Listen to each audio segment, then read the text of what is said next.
รื่องราวมากมายมาฟังธรรมะ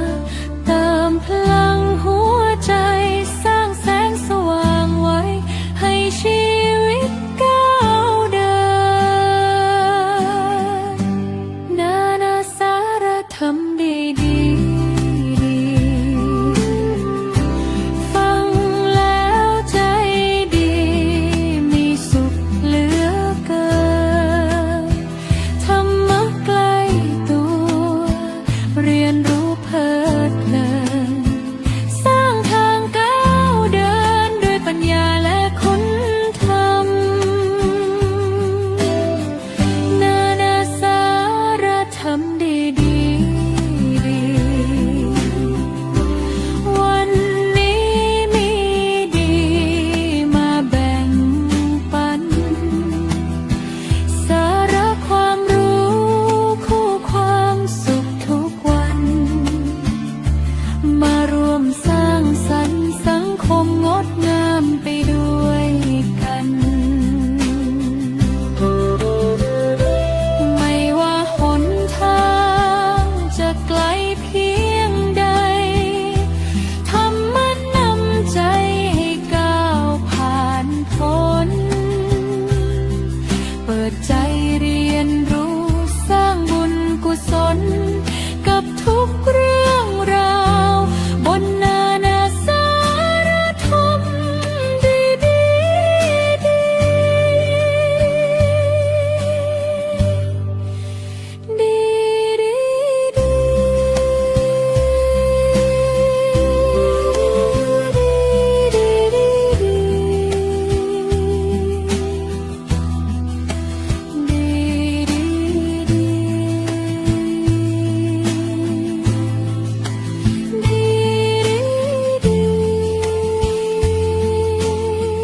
นานาสา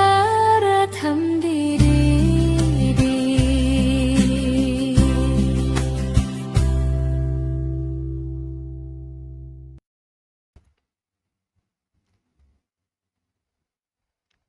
นมัตถุรัตนตยัสสะขอนอบน้อมแด่พระรัตนตรัยอันเป็นที่เคารพสูงสุดของเราท่านทั้งหลายกราบนมัสการถวายความเคารพเจ้าคณะพระสังฆาธิการครูบาอาจารย์พระธรรมวิทยากรทุกรูปที่ร่วมรายการโดยมีพระอาจารย์พระมหาฉลองสุจิตโตเป็นประธาน ขอความเจริญในศีลในธรรมจงเกิดมีแด่ศรัทธาสาธุชนญาติโยมทุกคนทุกท่านที่กำลังรับชมรับฟังธรรมะออนไลน์ในรายการนานาสารธรรมดีอยู่ในขณะนี้ทุกช่องทาง พบกันในวันนี้ตรงกับวันพฤหัสบดีที่ 20 สิงหาคม พุทธศักราช 2569 ตรงกับวันขึ้น 7 ค่ำเดือน 9 คุณโยมพรุ่งนี้เป็นวันพระพรุ่งนี้ก็ถึงวันพระแล้วคุณโยมถือว่าวันนี้เรามาฟังธรรมกันก่อนอื่นขอทักทายญาติโยมที่เข้ามาแล้วให้รู้ว่าเป็นรายการสดโยมกรสวยโยมคมชาญมาลาโยมสมหญิงมีชื่อและก็โยมที่กำลังเข้ามาอีกหลายคนหลายท่านที่อาจจะกำลังเข้ามากำลังรับชมรับฟังอยู่ในทุกสถานที่คุณโยมก่อนอื่นจะได้พาญาติโยมมาร่วมกราบนมัสการถวายการต้อนรับพระธรรมวิทยากรที่เมตตามาร่วมสนทนาธรรมมาร่วมบรรยายธรรมกับเราในวันนี้ตอนนี้มาแล้วด้วยกัน5รูปแล้วจะมีตามเข้ามาอีก2รูปด้วยกันคุณโยมรูปแรกจะได้มาพาญาติโยมมากราบถวายการต้อนรับแล้วก็ถวายความนมัสการพระอาจารย์มหาฉลองสุจิตโตวัดใหม่พิเรนกรุงเทพมหานครกราบนมัสการพระอาจารย์ด้วยความเคารพครับผมรูปที่2ตอนนี้ตามป้ายก็คือกราบนมัสการพระอาจารย์มหาธารินกรวรปัญโยวัดคลองชันจังหวัดปทุมธานีกราบนมัสการพระอาจารย์ด้วยความเคารพครับ รูปที่สามข้างล่างถัดลงไปคุณโยมกราบนมัสการพระอาจารย์มหาภูมิธรรมภูมิปาโลอ่ะรักษาการเจ้าอาวาสวัดโนนหนองขามอำเภอคงจังหวัดนครราชสีมากราบนมัสการพระอาจารย์ด้วยความเคารพครับรูปที่สี่กราบนมัสการพระอาจารย์พระครูประหลัดพระครูประหลัดประกรณ์พิสุทธิ์พุทธสโรวัดตานีสโมสรพระอารามหลวงจังหวัดปัตตานีกราบนมัสการพระอาจารย์ด้วยความเคารพครับและขอกราบนมัสการพระอาจารย์พระครูสุนทรธรรมนิเทศผู้ช่วยเจ้าอาวาสวัดชนาทิพย์เฉลิมพระอารามหลวงจังหวัดสตูลที่ตอนนี้ยังติดศาสนกิจท่านจะตามมาทีหลังแล้วก็พระอาจารย์เอกพันธ์เอกวันโนหลวงพี่ฮิปโปวัดมหาการจังหวัดสงขลาครับผมนี่ท่านจะตามมาทีหลังนะแล้วก็กราบนมัสการครูบาอาจารย์ทุกรูปที่กำลังฟังออนไลน์อยู่ในขณะนี้ทุกช่องทางแล้วก็ญาติโยมทุกคนทุกท่านที่กำลังติดตามอยู่ในขณะนี้เช่นเดียวกันกระผมพระครูสมุสมพรญาณวุฒโธวัดพระทองจังหวัดภูเก็ตขอโอกาสครูบาอาจารย์พระธรรมวิทยากรทุกรูปในการทำหน้าที่เป็นพิธีกรในการดำเนินรายการอีกวาระหนึ่งครับผมในวันนี้ญาติโยมเป็นวันที่เราจะได้ใน EP ที่227เราจะได้มาสดับรับฟังในเรื่องของจะวางใจอย่างไรเมื่อสูญเสียสิ่งที่รักโอ้โหโยมเป็นเรื่องที่น่าฟังมากๆเพราะว่าเราท่านทั้งหลายการสูญเสียเนี่ยเป็นเรื่องธรรมดาของชีวิตของเราเป็นเรื่องของธรรมดาของมนุษย์เป็นเรื่องธรรมดาของสรรพสัตว์ที่เกิดขึ้นมาในโลกนี้ในเมื่อชีวิตเป็นอย่างนี้มันต้องประสบพบเจอกับการสูญเสียอย่างแน่นอนไม่วันใดก็วันหนึ่งเราจะเรียนรู้และอยู่กับมันอย่างไรเราจะมีวิธีการวางใจอย่างไรเมื่อต้องประสบพบเจอกับการสูญเสียเราอาจจะสูญเสียแต่เราจะไม่เสียศูนย์ได้อย่างไรคุณโยมวันนี้แหละเราจะมาฟังพระธรรมวิทยากรที่ทรงภูมิรู้ภูมิธรรมพร้อมที่จะมาชี้แจงแสดงให้ญาติโยมได้สดับรับฟังว่าเมื่อเราสูญเสียสิ่งที่รักเราจะวางใจอย่างไรขณะนี้พระวิทยากรพร้อมแล้วโยมพร้อมหรือยังถ้าพร้อมแล้วก่อนอื่นโยมอย่าลืมกดไลค์กดแชร์เพื่อแผ่เป็นธรรมทานร่วมกันรูปแรกก็ได้กราบพระนาพระอาจารย์มหาฉลองสุจิตโตได้เมตตาเป็นประธานเปิดประเด็นการสนทนาในวันนี้ในเรื่องของจะวางใจอย่างไรเมื่อสูญเสียสิ่งที่รักกราบพระนาพระอาจารย์ด้วยความเคารพครับผม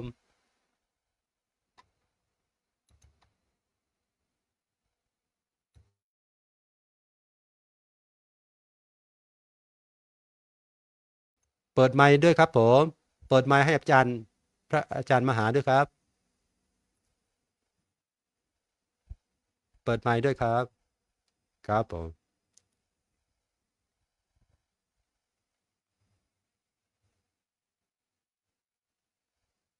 ตอนนี้ไมค์ยังปิดอยู่ครับผมนี่เนี่ยผมเปิดคแล้วรับผมค ดั รั ง บ ไหม ผมครับผมดังแล้วครับนิมนต์ครับผม โอเคครับ ขอนอบน้อมแด่องค์สมเด็จพระชินสีห์ตลอดถึงพระธรรมและพระสงฆ์ถวายความเคารพพระมหาเถระพระเถรานุเถระทั้งหลายถือโอกาสเจริญพรญาติโยมทุกคนทุกท่าน ที่เข้ามาติดตามรับชม พอดีว่าใช้เสียงเยอะไปหน่อยวันนี้เนาะ เอ่อขอบอกก็เก่งมากใครตั้งนะพูดง่ายนะพูดง่ายนะแต่ว่าดูเหมือนว่าโยมคิดว่ามันก็ต้องมีบ้างอะเนาะมีการสูญเสียแต่ว่าไอ้บ้างของโยมคือสูญเสียเมื่อไหรโยมก็น้ำตาไหลทุกทีเนาะ ทีนี้ญาติโยมทั้งหลาย ถ้าเอาง่ายๆว่า ถ้าพูดว่านั่งสมาธิโยมบอกว่าลำบากท่านอาจารย์นั่งไม่ไหวเพื่อได้สติสมาธิเพื่อไปรองรับหรือว่าไปเรียนรู้ไปรู้เท่าทันของธาตุแห่งความสูญเสียเนาะมันก็ โยมเขาว่ายังไม่ไหวแล้วเจ็บหลังเจ็บเอวปวดหลังปวดเอวปวดแข้งปวดขานะทีนี้ถ้าเราถือว่าพระพุทธเจ้าเนี่ยตรัสธรรมะบางทีก็ตรัสไว้หลายรูปแบบเนาะคนที่มีเวลาไม่มีเวลาอย่างคนเฒ่าคนแก่อย่างเงี้ยก็โยมมาพราหมณ์2 คน120 ปีแล้วไม่เคยเลยที่รักษาศีลไม่เคยเลยที่ทำโน่นทำนี่นะเนี่ยพระเจ้าก็เลยตรัสในความในเรื่องความมนัสสาโยนิโสมนสิการเนาะโยมก็เอาไปใช้ได้นะทีนี้ถ้ามันเกิดความสูญเสียขึ้นแล้วคำถามว่าสูญเสียช้างม้าวัวควายก็โอเคเนาะแหวนเพชรหายอย่างเงี้ยทองคำสร้อยคอทองคำขาดหายไป20 บาทเนี่ย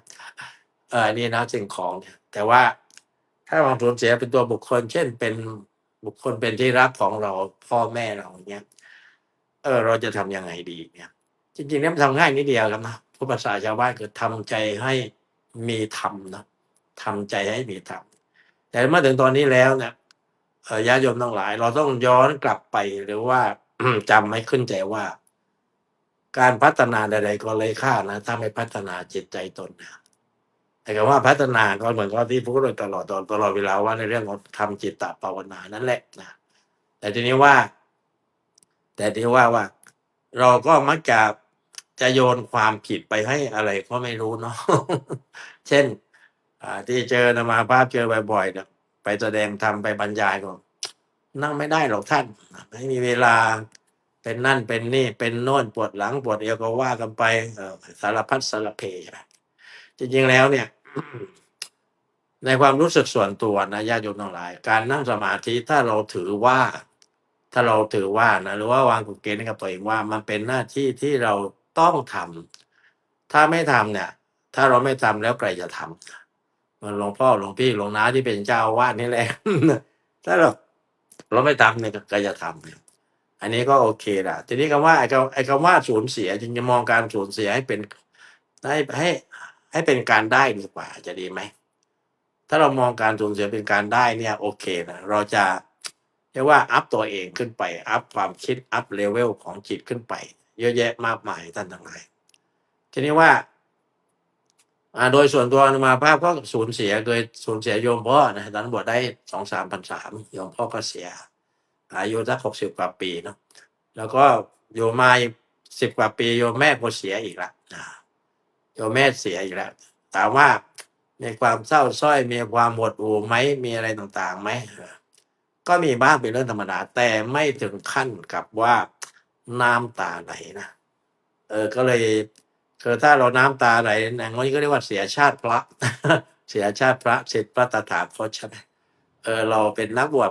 ยังทำใจไม่ได้แล้วเราจะสอนโยมยังไงนะอะไรอย่างเงี้ยทีนี้ก็ถามว่าณขณะนั้นทำยังไงครับพูดง่ายนิดเดียวครับพูดง่ายว่าเราต้องเตรียมตัวไว้ล่วงหน้านะต้องเตรียมตัวไว้ล่วงหน้า อย่างยกตัวอย่างเนี่ย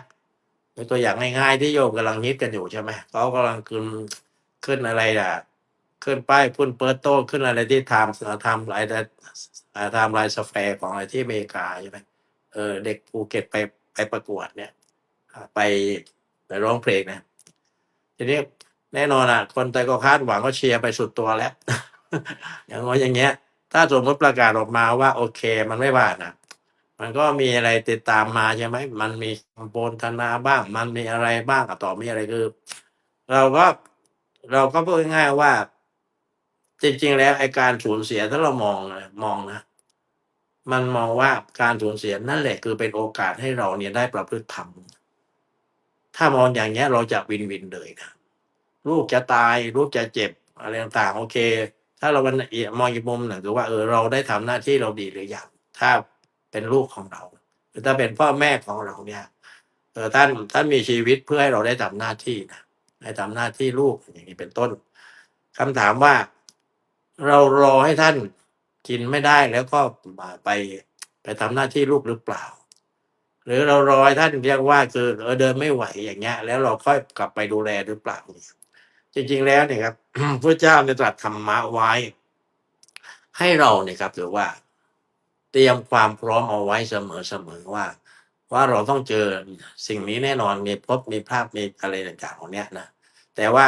ส่วนมากแล้วเราเผลอเลยไปเราไม่ได้ทำใจนะ จะพูดง่ายไม่ได้ฝึกจิตนั่นแหละนะครับ ทีนี้นึกถึงนิทานเราแปลธรรมบทเนาะอาจารย์มหาภูมิธรรมไม่ทราบว่าจำไม่ได้ไหมอยู่ภาคไหนที่ว่าเด็กมันเสียอะไรตุ๊กตามันฉีกขาดอะไรประมาณเนี้ยแล้วโอ้เขาบอกเด็กก็บอกว่าตุ๊กตามันตายแล้วเสียอกเสียใจเนี่ย ถึงขั้นคือในธรรมบทผมก็จำไม่ได้อยู่เล่มไหนนะว่าพระเจ้าต้องมาอะไรต้องให้จัดพิธีนะจัดพิธีเกี่ยวกับศพกับตุ๊กตาของเด็กคนนั้นเด็กมันถึงจะหยุดร้องไห้ใช่ไหมครับเนี่ย ทีนี้ในบางสิ่งบางอย่างเรียกว่าเราต้องสร้างกุศโลบายกับตัวเองถ้าเอาเรื่องนี้เป็นยิ่งอย่างใช่ไหมครับ แต่ว่าถ้าเรามองในฐานะว่าเราเป็นชาวพุทธถ้าเรามัวจะไปนั่งเสียใจอะไรต่างๆ กับสิ่งที่มันที่มันสูญเสียไปหรือว่าแตกไปดับไปตายไปเนี่ยมันก็เราก็เสียค่าโง่เนาะ เสียค่าโง่ซึ่งชาวพุทธไม่ควรจะเสียค่าโง่นะในความรู้สึกส่วนตัวของอาตมาภาพเนาะโยมเนาะ เพราะว่าอะไรเพราะว่าท่านแสดงทำให้เราเห็นมาตลอดอย่างหลวงพ่อเจ้าคุณอดีตเจ้าวาดที่วัดเนี่ยอาตมาภาพก็ได้ไปเยี่ยมท่านนะไปเยี่ยมท่านโน่นนี่นะก็ถามคือถึงเวลาสมควรที่จะถาม คือเราได้เข้าใจก็เราเตรียมใจไว้แล้วว่ายังไงหลวงพ่อก็จากเราไป แต่ว่าเราจะให้หลวงพ่อเนี่ยต้องเรียกว่าทำยังไงจากเราไปอย่างที่ว่าท่านไม่ต้องห่วงหน้าพระวงหลังไม่ต้องห่วงหน้าพระวงหลังถ้าพูดตรงเนี้ยลูกก็เช่นเดียวกันนะลูกก็เช่นเดียวกันถ้าบุคคลสูญที่มันจะสูญจะเป็นพ่อเป็นแม่หรือผู้มีพระคุณเนี่ยถ้าพูดตัวบุคคลก็ต้องเตรียมตัวไว้ลงหน้าเตรียมใจไว้ลงหน้าถ้าพูดสิ่งของก็เช่นเดียวกันครับ เราไม่ต้องมานั่งเสียใจในการนั่งเสียใจเรามาป้องกันด้วยกันว่าไอ้ที่มันสูญมันหายมันตกมันหล่นไปเพราะอะไรเพราะเราเผลอสติไหมเพราะเราประมาทไหมเพราะในการสูญเสียเราพลิกวิกฤตให้เป็นโอกาส ถึงเวลาให้เรายังไงครับ ได้พิจารณาธรรมของตัวเองพิจารณาธรรมในที่นี้ก็ว่าตัวเองมีสมาธิพอไหมมีสติพอไหมมีความเพียรพอไหมอะไรอย่างนี้เป็นต้นนะครับเรียกว่ามีการเตรียมการเอาไว้นะครับทีนี้ก็เหมือนกับว่าเราเนี่ยไปทำงานทำการโน่นนี่ต่างๆบริหารเปิดบริษัทเหมือนกันครับ เราต้องรองรับนะเราต้องรองรับว่าโอกาสขาดทุนมันมี โอกาสที่ว่าภาวะเศรษฐกิจทำให้เราเนี่ยไม่ได้ดังใจก็มี อะไรต่อมีอะไรมากมายทีเนี้ยเพราะฉะนั้นตรงนี้ครับเราต้องมีโซลูชันในการอยู่กับสิ่งที่ควรจะเป็นโดยไม่ประมาทอย่างเช่นแน่นอนที่สุดไม่มีอะไรต่างๆที่มันจะลังยั่งยืนหรอก จะเป็นอะไรแม้แต่พระเกจิอาจารย์ดังๆท่านก็พลากจากไปนี่ล่าสุดอะไรเนาะหลวงพ่อจำเนียนก็ไปมรณภาพที่อะไรนะที่มาเลเซียเงี้ยใครว่าจะคิดอย่างนั้นนะทีนี้ก็ลูกศิษย์ก็บอกว่าอะไรนะอะไรโน่นนี่นั่นต่างเสียอกเสียใจอย่างนั้นอย่างนี้คือส่วนมากคนที่แสดงออกแบบเนี้ยโดยส่วนใหญ่แล้วคือไม่ได้ทำหน้าที่ของตัวเองนะให้มันเต็มที่กับผู้มีอุปการะคุณอย่างเงี้ยเหมือนลูกบางคนเราสังเกตไหมบางคนมาฟูมไฟายพ่อตายแม่ตายฟูมไฟายอย่างนั้นอย่างนี้อย่างโน้นส่วนมากคนกลุ่มนี้เพื่อง่ายว่าคือเห็นแก่ตัวนะไม่ได้ดูแลพ่อแม่ตัวเองในขณะที่ท่านเนี่ยมีชีวิตอยู่อย่างเงี้ยส่วนมากพวกนี้มักจะแสดงละครเก่งนะแต่ลูกที่ดูแลพ่อแม่มาดีเนี่ยส่วนมากเขาเฉยๆนะเพราะว่าอะไรแต่ผู้อีกมุมหนึ่งเขาก็ได้ทำหน้าที่ที่ควรจะทำได้ทำสุดฝีไม้ลายมือแล้วนะครับนะอันเนี้ยก็คือว่ามันจะต่างกันตรงเนี้ยทีนี้ถ้าเราเป็นชาวพุทธแล้วนะเราอย่าไปกลัวการสูญเสีย เราต้องกล้าเผชิญกับความสูญเสีย หรือความย่อยยับหรือว่าความแตกสลายไม่ว่าจะเป็นบุคคลไม่ว่าจะเป็นสิ่งของ ถ้าตรงเนี้ยเราแปลงตรงนี้ได้อะไรได้ก็หมายความว่า มองไปว่าการสูญเสียย่อมเกิดขึ้นตั้งอยู่ดับไปเป็นเรื่องธรรมดา แต่ทำอย่างไรเราไม่ให้จิตใจเราเนี่ยคือว่าเป๋ครับ คือว่าเป๋อย่างเงี้ยเพราะฉะนั้นสิ่งที่ดีคือว่า เราต้องพิจารณาอยู่ทุกวี่ทุกวันพิจารณาถ้าเริ่มจากตัวเองว่าพิจารณาว่าตัวเรามีสติมากพอไหมตัวเรามีสมาธิมากพอไหมทีนี้การพิสูจน์ว่าเราเนี่ยตั้งคำถามแล้วเราพิสูจน์ว่าเรามีสมาธิมากพอไหมครับสมาภาพไม่โยมเนี่ยสังเกตที่ลมหายใจของเราสังเกตที่ลมหายใจของเรา ว่าลมหายใจเราเป็นยังไงหยาบไหมสั่นไหมอย่างโน้นอย่างนี้ไหมถ้าหยาบถ้าสั่นถ้าอะไรต่างๆเนี่ยนั้นแสดงว่าเรายังไม่พร้อมที่จะไปเผชิญกับสิ่งที่มันจะเกิดขึ้นกับเราแม้ว่าญาติผู้ใหญ่ตายพ่อแม่ตายหรือว่าของมันพังรถขับไปเกิดอุบัติเหตุอย่างนี้เป็นต้นนะถ้าอย่างเงี้ยถ้าเราเป็นศิษย์ตถาคตเป็นลูกศิษย์พระเจ้าเนี่ยยังไงก็แล้วแต่ครับนะเราต้องทำจิตตภาวนาคือต้องพัฒนาจิตของเราเพราะว่า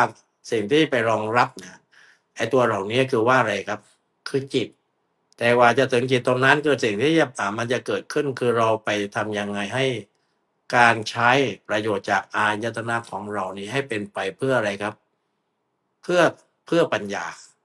อย่าให้อย่าให้อายตนะเนี่ยเป็นไปเพื่ออะไรครับ เป็นไปเพื่อให้เราเนี่ยคือทุกอย่างเดียวนะทุกอย่างเดียวยังไงก็ฉันอย่างง้นฉันอย่างแง่เนี่ยก็โดยส่วนใหญ่แล้วเนี่ยเรามักจะเรียกว่าวัวหาในล้อมคอกเนาะใช่ไหมเพราะฉะนั้นครับสิ่งที่อยากจะพูดอยากจะฝากเอาไว้ก็คือว่า ขอให้เราเนี่ยครับเตรียมตัวให้พร้อมโดยเฉพาะอย่างยิ่งเรื่องสมาธิเรื่องสติไอ้อย่างเงี้ยแล้วมันจะมีปัญญาไม่มีปัญญาพิจารณาทุกวันมันก็เฉยๆครับนะเหมือนอย่างเนี้ยคนบางคนอายุเท่าไหร่ครับกลัวจะสูญเสียเหมือนกันเนาะกลัวจะคู่ชีวิตไปมีคนใหม่ไปมีคู่ใหม่อย่างงนอย่างเงี้ยถ้าเรากลัวอย่างนี้มันก็ต้องบอกดิมันต้องคุยว่าเธอชอบแบบไหนเพราะฉะนั้นถ้าเรามองตรงนี้ไม่ได้หมายความว่าแหมพระอาจารย์อาจจะเราพูดยังไงก็ให้เราไปนิพพานอย่างเดียวไม่ใช่นะ ไม่ใช่นะคือไอ้นิพพานยังไงคือยังไงทุกคนจำต้องไปอยู่แล้ว ในแต่ละวันในแต่ละวินาทีทีนี้ว่าในสังคมปัจจุบันเนี่ยมันเกิดผัสสะมากมายในเรื่องเหล่านี้เราทำอย่างไรว่าขณะที่มีผัสสะเนี่ยเราไม่นำผัสสะนั้นมาทำความย่อยยับอับจนนะหรือว่าทำให้เกิดปัญหาครอบครัวของเรา หรือว่าทำให้อะไรคือลูกเราได้รับผลได้รับผลกรรมจากเราเนี่ยเพราะว่าอะไรเพราะว่าเราเนี่ยคือพูดง่ายว่า จิตมันไปลุ่มหลงไงผู้หญิงก็ไปลุ่มหลงผู้ชายก็ไปลุ่มหลงผู้หญิงนี่ลุ่มหลงตรงไหนลุ่มหลงที่คำพูดไหมลุ่มหลงที่ความงามไหมลุ่มหลงที่สรีระไหมลุ่มหลงที่ชุดไหมอะไรต่อมีอย่างนี้เป็นต้นนะครับอันนี้ก็เรียกว่าไม่มีใครหรอกครับที่อยากจะสูญเสียคู่ชีวิตไป แต่ในขณะเดียวกันนะครับเราต้องรู้ใจคู่ชีวิตของเราด้วยเพราะฉะนั้นเรื่องเหล่านี้ครับว่า เราใช้ชีวิตเราจะใช้ธรรมะใช้สติสมาธิในการใช้ชีวิตคู่อย่างไรมันจึงไม่เกิดการสูญเสียกับการพลัดพรากหรือว่าการแยกย้ายกันอยู่เนี่ยและเราไม่ได้ว่าไม่ทำบาปให้กับลูกน้อยนะครับอย่างนี้เป็นต้น ทีนี้ถ้าพูดแบบว่าเราไปมุ่งที่ความตายหรือว่ามันของสูญหายไปแตกพังไปอะไรเพชรเม็ดใหญ่มันหล่นหายไปไหนอย่างเงี้ยนั่นแปลว่าก็เสียดายใช่ไหมแต่ถ้าเรามองอีกอย่างหนึ่งว่าคือว่าทรัพย์สินก็ดีความสูญเสียก็ดี ความอะไรพลัดพรากก็ดีนะมันเป็นตัวนะครับยกระดับให้เราเนี่ยรีบเลยจงรีบพัฒนาตัวเอง เพื่อไปรองรับว่าสิ่งนี้มันเกิดขึ้นแน่นอนกับเรา เพราะฉะนั้นถ้าเรามองตรงนี้เราใช้ประโยชน์ตรงนี้เกิดประโยชน์สูงสุดคือเราสามารถที่จะได้อะไรกับจะได้เข้าถึงอริยมรรคอริยผลได้โดยใช้ โดยความที่ว่าอะไรครับโดยว่าสิ่งต่างๆมันเกิดขึ้นนั่งอยู่ดับไปพ่อแม่ก็ไม่อยู่กับเราตลอดชีวิตหรอกลูกก็เช่นเดียวกันสิ่งของก็เช่นเดียวกันไม่ได้อยู่กับเราตลอดไปนะยกตัวอย่างอาจารย์มหาภูมิธรรมผมก็ไม่คิดอาตมาก็ไม่คิดว่าจะไปเป็นเจ้าอาวาสอันเนี้ย ไปคิดนะเออแต่เป็นเจ้าอาวาสก็ดีเพราะว่าได้มีประสบการณ์ต่างๆมีประสบการณ์ต่างๆก็ดีก็แสดงว่าได้เตรียมตัวเตรียมใจไว้แล้วว่าต้องเป็นอะไรต้องมีภาวะผู้นำเพราะว่าจะเป็นเจ้าอาวาสใช่ไหมแต่ถ้าไม่เตรียมตัวนี่ดูท่าทางแล้วการบริหารงานบริหารวัดคงไม่ได้เติบโตเร็วขนาดนี้เนาะอันเนี้ยนี่เราในขณะเดียวกันอย่างอาตมาภาพก็ดีญาติโยมทั้งหลายอะไรที่พอช่วยท่านได้เราต้องไปไอ้คำว่าพอช่วยคือหมายความว่า เรามีมุมมองในการนำเสนออย่างตรงไปตรงมาอย่างเนี้ยอย่างโดยส่วนตัวอาตมาเนี่ยมุมมองส่วนตัวว่าไปพัฒนาบุคคลเนาะแล้วก็พัฒนาที่จิตใจบุคคลให้มันได้ แล้วเราอย่าไปคิดว่าโอเคอย่างโน้นอย่างนี้เอาที่ง่ายๆนะครับเอาที่ง่ายๆนะอย่างเช่นญาติโยมตื่นมามีลมหายใจไหมจะใช้ประโยชน์จากลมหายใจอย่างไรเพื่อให้ได้เลยเพื่อได้ปัญญาในการอยู่กับปัจจัย ผัสสะอยู่เราอยู่ยังไงก็อยู่กับผัสสะโดยที่ว่าผัสสะนั้นไม่เล่นงานเรา คือผัสสะไม่แปลงไปเป็นเวทนานะพอแปลงเวทนาเมื่อไหร่ชักจะยุ่งแล้วนะพูดตรงพูดไปพูดมาก็พูดง่ายว่า ถ้าเราเชื่อและศรัทธาพระเจ้า อย่างอะไรนะอย่างไม่มีข้อยกเว้นอย่างเงี้ยสิ่งแรกที่พระเจ้าตรัสตรัสย้ำก็คือว่า คือจงใช้สติให้เกิดการพิจารณาโดยแยบขายตรงนี้อย่างที่พูดไปมานัสสาโยนิโสมนสิการใช่ไหมครับเนี่ยโดยแยบขายเนี่ยทีนี้ก็มันจะมีได้อะไรได้ต่างคือว่าเราต้องเตรียมตัวครับไอ้คำว่าเตรียมตัวมันก็เป็นยาขมนะคือพูดง่ายว่านั่งสมาธินี่แหละไอ้เดินจงกรมมันไม่ยากหรอกนะเพราะงั้นนะถ้าเราเนี่ยไม่อยากเสียใจ ไม่อยากให้อะไรต่างๆคือว่าไม่อยากให้สูญเสียโอกาสในการประพฤติธรรมจงอยู่กับการคาดการณ์การสูญเสียเพื่อเป็นบันไดครับไปสู่การพัฒนาจิตใจของเราให้มันสูงขึ้นนะครับ อย่างน้อยนะครับอย่างน้อยก็เพื่อง่ายว่ามีอะไรเกิดขึ้นเราก็ได้มีอะไรเรียกว่าตั้งมั่นสมาหิโตใช่ไหมจิตตั้งมั่นคือมีสมาธิได้ก่อนพอตั้งมั่นได้ตรงนี้เมื่อไหร่ปั๊บเนี่ยสติมันจะตามมามันจะมาคู่กันไป แล้วสติเนี้ยมันต้องมีความไวต่อให้มากพอมีความไวมากพอที่จะไปเอาอะไรเอาประสบการณ์ในการพิจารณาอย่างเช่นเราทราบข่าวอย่างเงี้ยนะปวงชนชาวไทยเนี่ยทราบข่าวการอะไรการสวรรคตใช่ไหมครับของพระปันปีหลวงเนี่ยแน่นอนถ้าเราทราบข่าวอย่างเงี้ยเราก็เตรียมอะไรในเชิงสร้างสรรค์เราก็ถวายความปรารถนาดีใช่ไหมให้กับพระองค์ท่านหรือว่าเอาละเมื่อท่านเสด็จสวรรคตแล้วเนี่ยเราก็อุทิศบุญให้กับพระองค์ท่านทีเนี้ยเราเนี่ยต้องชิงในการนำว่าถ้าไม่มีฉันเนี่ยใครจะอุทิศบุญให้กับพระองค์ท่านล่ะถ้าไม่มีอาตมาใครจะอุทิศบุญให้กับพระองค์ท่านเพื่อมาอะไรครับ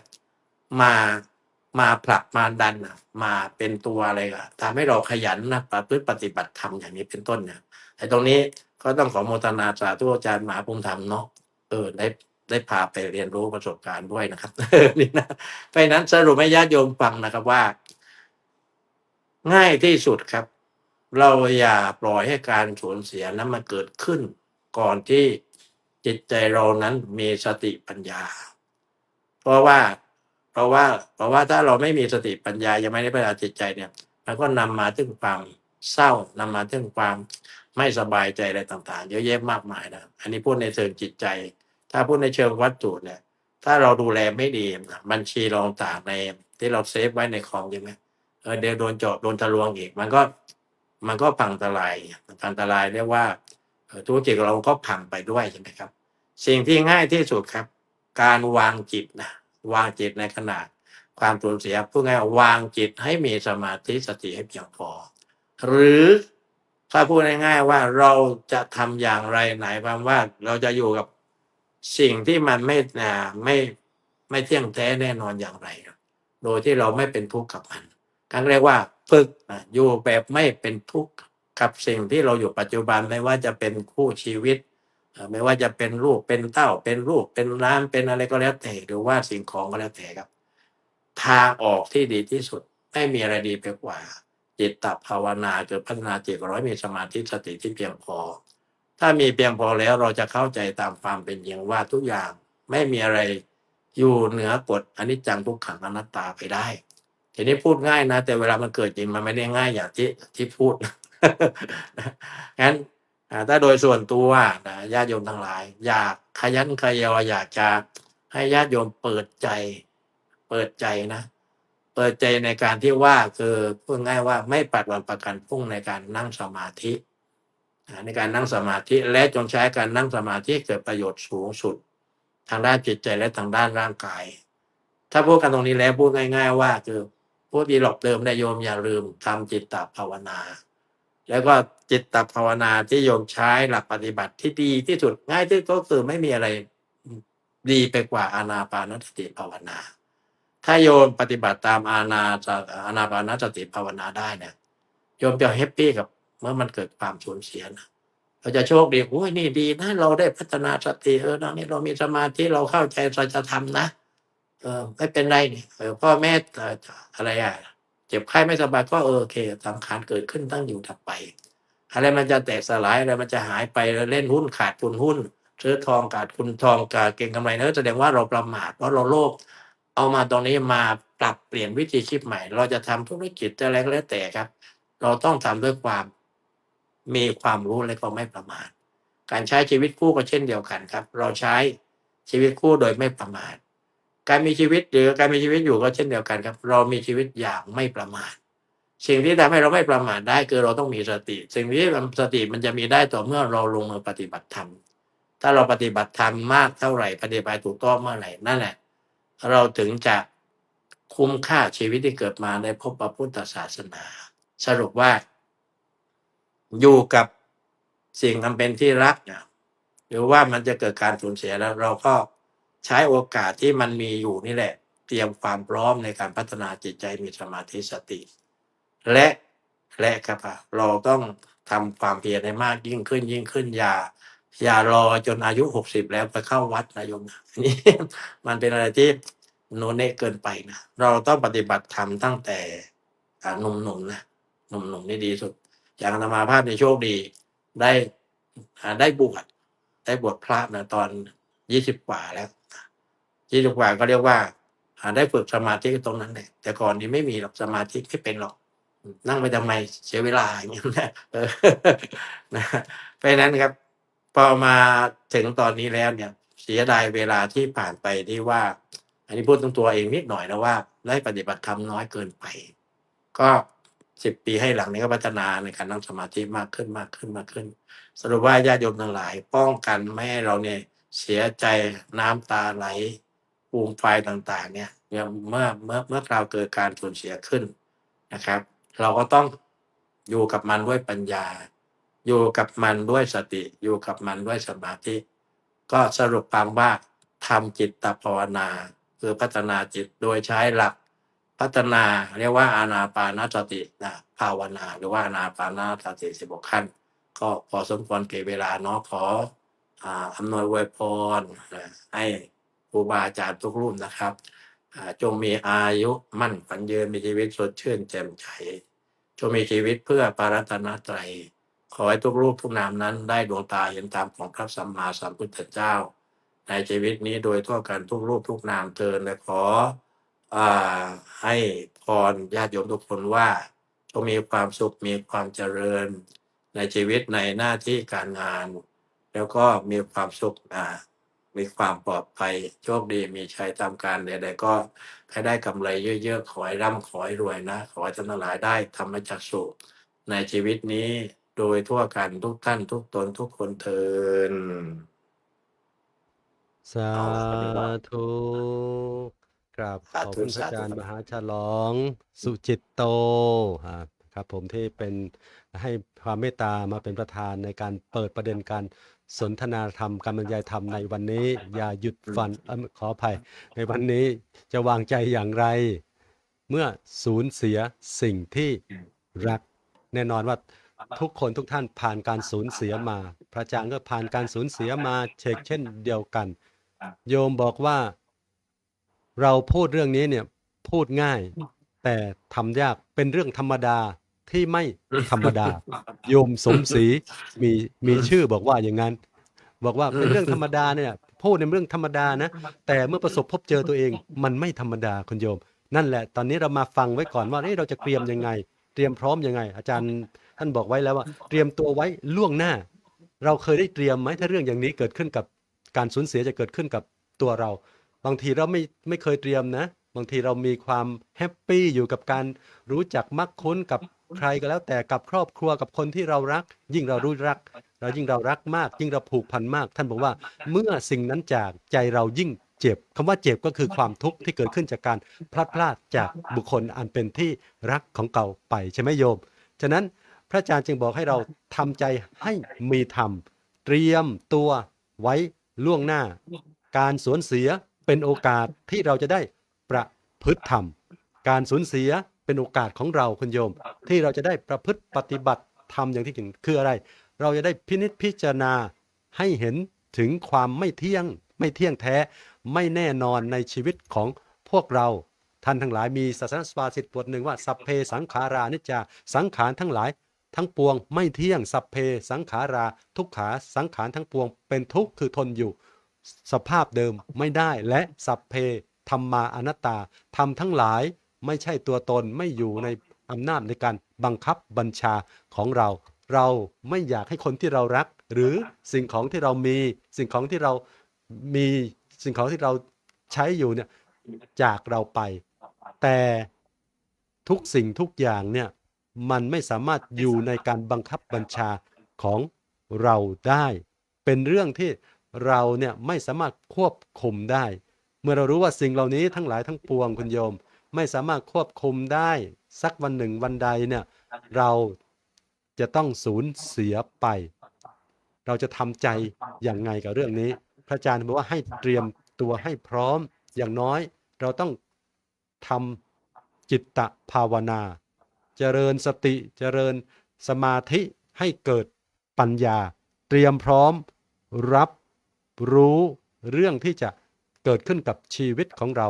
ให้ได้พร้อมที่จะรับรู้เรื่องการเปลี่ยนแปลงของเราแน่นอนว่าเวลาเรื่องนี้เกิดขึ้นบางคนบางท่านร้องห่มร้องไห้ฟูมฟายในสิ่งที่พลัดพรากจากไปแต่เราอย่าลืมว่าเราต้องยอมรับกับสิ่งเหล่านี้ให้ได้อันดับแรกก็คือการยอมรับความจริงที่มันเกิดขึ้นสิ่งที่เกิดขึ้นแล้วเป็นสิ่งที่มีขึ้นจริงๆเราต้องยอมรับกับสิ่งเหล่านี้และมาใช้สติใช้ปัญญาของเราค่อยๆพิจารณาพุทธศาสนาไม่ได้สอนให้เราว่าไม่เสียใจนะ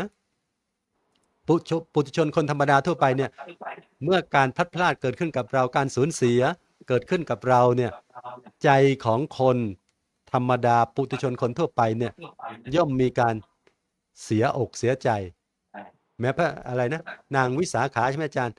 เป็นถึงพระโสดาบันใช่ไหมขั้นต้นนะแต่สูญเสียบุตรหลานท่านก็ยังร้องห่มร้องไห้มีหลายๆท่านหลายๆคนเนี่ยถึงจะเป็นอริยบุคคลชั้นต้นเนี่ยก็ยังมีความเสียอกเสียใจร้องไห้บ้างแต่ก็ไม่ได้ร้องไห้จนเสียศูนย์นะแต่ใช้สติใช้ปัญญาพิจารณาถึงความจริงแล้วก็กลับมาอยู่กับปัจจุบันและพัฒนาตนไปต่อไปนั้นพระอาจารย์ก็ฝากไว้อย่างน้อยๆเราต้องอย่าลืมมาเตรียมความพร้อมคือเจริญจิตตภาวนาเจริญสติเจริญปัญญาอานาปานสติท่านฝากไว้ทุกครั้งที่ท่านพระอาจารย์เข้ามาคืออยากให้เรานำธรรมสู่การประพฤติปฏิบัติเมื่อทุกข์กระทบธรรมก็กระเทือนเราจะนำธรรมนี่แหละมาปกป้องคุ้มครองเราเพราะธรรมย่อมรักษาผู้ปฏิบัติธรรมไม่ให้ตกไปทางที่ชั่วไม่ให้ตกไปในที่มีความทุกข์กราบคุณพระอาจารย์มหาฉลองอีกครั้งหนึ่งครับผมไม่ทราบว่าอาจารย์มีภารกิจศาสนกิจอะไรหรือเปล่าครับถ้ามีก็สามารถพักผ่อนได้นะครับผมเดี๋ยวไปอบรมเด็กครับอบรมเด็กอบรมเด็กวัดอบรมเด็กวัดเพราะว่าเด็กวัดของผมเนี่ยทุกคนต้องนั่งสมาธิโอ้นี่เนี่ยคุณโยมอาจารย์ท่านมีภารกิจศาสนกิจหน้าที่ที่ท่านทำเนี่ยต้องพาเด็กวัดนั่งสมาธิทำจิตตภาวนาอยู่ในเดือนไม่ใช่ท่านทำด้วยท่านแล้วอย่างเดียวท่านชักชวนคนอื่นคือญาติโยมเด็กวัดอุบาสกอุบาสิกาที่อยู่ที่ท่านรู้จักนี่แหละคุณโยมเนี่ยอนุโมทนาบุญกับพระอาจารย์ด้วยครับผมสาธุสาธุสาธุสาธุครับนี่แหละเป็นการเตรียมตัวชั้นดีเลยคุณโยมเตรียมตัวชั้นดีที่จะวางใจเตรียมใจเตรียมพร้อมซ้อมไว้เมื่อวันหนึ่งวันใดเราต้องประสบกับการสูญเสียโยมWonder Women เนี่ยท่านบอกว่าแม้เดี๋ยวนี้คนเดี๋ยวนี้เนี่ยแค่สูญเสียแค่โทรศัพท์เนี่ยโดนขโมยโทรศัพท์พังไปหรือโทรศัพท์มันเสียไปเนี่ยโยมยังเสียใจเลยพระคุณเจ้าแน่นอนคุณโยมเนี่ยนี่เป็นความจริงนะอาตมาว่าคุณโยมแม้แต่เราสูญเสียพวกนี้ไปโอ้ยหงุดหงิดเลยตอนนี้ไม่ได้เล่นไลน์ไม่ได้เล่นอะไรสักอย่างหนึ่งอะไรเกิดเครื่องมือสื่อสารเนี่ยนี่ก็มีความหงุดหงิดเสียใจได้เนี่ยคุณโยม Wonder Women โอ้โหคุณโยมนวลศรีใช่ไหมเข้ามาปุ๊บเห็นรอยยิ้มพระอาจารย์มหาภูมิธรรมเนี่ยรู้สึกแหมหายเหนื่อยเลยเนี่ยรอยยิ้มของอาจารย์มหาภูมิธรรมของเราเนี่ยก็ถือว่าเป็นรอยยิ้มที่ให้โยมมีกำลังใจโอ้โหก็อนุโมทนาบุญด้วยคุณโยมเปิดเข้ามาเจออาจารย์มหาภูมิธรรมเนี่ยก็เห็นรอยยิ้มท่านก็มีกำลังใจแล้วหายเหนื่อยว่างั้นโอ้สาธุสาธุคุณโยม คุณโยมเข้ามาแล้วก็อย่าลืมนะทักทายกันเข้ามาให้กำลังใจครูบาอาจารย์พระธรรมวิทยากรวันนี้มาแล้ว5 รูปเดี๋ยวจะตามมาอีกเราสามารถที่มาร่วมให้กำลังใจครูบาอาจารย์และก็มาร่วมเผยแผ่ธรรมร่วมกับครูบาอาจารย์ด้วยการกดไลค์กดแชร์เพื่อแผ่เป็นธรรมทานร่วมกันคุณโยมเอาละคุณโยมต่อไปจะได้กราบพระนาพระอาจารย์รูปที่2จะได้มาสนทนาบรรยายธรรมให้ญาติโยมได้ฟังเรื่องจะวางใจอย่างไรเมื่อสูญเสียสิ่งที่รักรูปต่อไปจะได้กราบพระนาพระอาจารย์มหาธารินกรวรปัญโยครับผม สาธุสาธุสาธุ ขอบน้อมแด่คุณพระศรีรัตนตรัยขอถวายความเคารพหลวงพ่อพระมหาฉลองสุจิตโตผู้เป็นต้นเป็นประธานและขอถวายความเคารพพ่อแม่ครูบาอาจารย์คณะพระวิทยากรทุกรูปด้วยความเคารพขอเจริญพรญาติโยมสาธุชนก็ EP นี้เป็น EP ที่277ใช่ไหมครับ EP ที่277ครับ ในวันนี้เมื่อหัวข้อเรื่องเราจะวางใจอย่างไรเมื่อสูญเสียสิ่งอันเป็นที่รักต้องบอกก่อนว่าในชีวิตของคนเราเนี่ยมันไม่มีใครที่จะอยากให้คนที่รักสูญเสียไปทุกชีวิตเนี่ยที่เกิดมาแล้วเนี่ยมันจะต้องสูญเสียสิ่งอันเป็นที่รักด้วยกันทุกคนแต่ในหัวข้อที่ว่าเราจะวางใจอย่างไรเราจะจัดการใจของเราอย่างไรเมื่อต้องพบกับความสูญเสียตรงนี้เป็นประเด็นสำคัญญาติถ้าเปรียบเทียบกับชีวิตของคนเราโทรศัพท์เนี่ยปกติมันจะต้องมีแบตเตอรี่มันจะบอกว่าตอนนี้เหลืออีก70%เหลืออีก30%หรือว่าบางคนตอนนี้อาจจะเหลือแค่3%แต่ถ้าเกิดว่าโทรศัพท์ของเราเปรียบเหมือนกับชีวิตมันไม่มีตัวบอกแบตเตอรี่เราก็ไม่สามารถที่จะรู้ได้ว่าเวลาชีวิตของเราแบตเตอรี่ของเราเนี่ยมันเหลือกี่เปอร์เซ็นต์กันแน่ไม่ว่าจะเป็นชีวิตของเราเองหรือว่าบุคคลอันเป็นที่รักในครอบครัวก็ตามเหมือนกับชีวิตของคนเราเนี่ยโยมจะสังเกตไหมว่าถ้าเป็นบุคคลอันเป็นที่รักของบ้านอื่นหรือคนอื่นที่เขาเสียชีวิตหรือว่าที่เขาจากไปมีอันต้องพัดพรากไปด้วยเหตุอะไรต่างๆเราจะไม่ได้เป็นทุกข์หรือว่าเสียใจกับบุคคลอันเป็นที่รักในครอบครัวเพราะอะไรเพราะว่าเราไม่ได้ไปยึดไม่ได้ไปให้ค่าความรักกับสิ่งนั้นแต่ถ้าเกิดเมื่อไรก็ตามที่เราเนี่ยไปให้ค่าหรือว่าไปยึดมันเกิดอุปทานขึ้นเนี่ยเราก็จะมีความทุกข์ความเสียใจร่วมกับผู้นั้น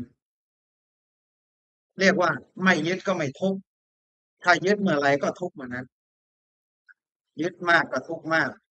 แต่ไม่ยึดก็ไม่ทุกข์เลยช่วงนี้เป็นช่วงของการสอนนักธรรมชั้นตรีจะมีหัวข้อธรรมอยู่ข้อหนึ่งนั่นก็คืออภินหปัจจเวกความแก่เรามีความแก่เป็นธรรมดาเห็นไหมเราจะร่วงพ้นความแก่ไปไม่ได้ความแก่ความเจ็บความตายความพัดพรากและตรงความพัดพรากเราจะมองว่าต้องเสียชีวิตจากไปอย่างเดียวไม่ได้ บางทีการพัดพรากเนี่ยมันจากเป็นได้ จากเป็นก็มีจากตายก็มีบางคนจากเป็นหมายถึงว่าเลิกลากัน ไม่ได้อยู่ด้วยกัน ก็เกิดเป็นความทุกข์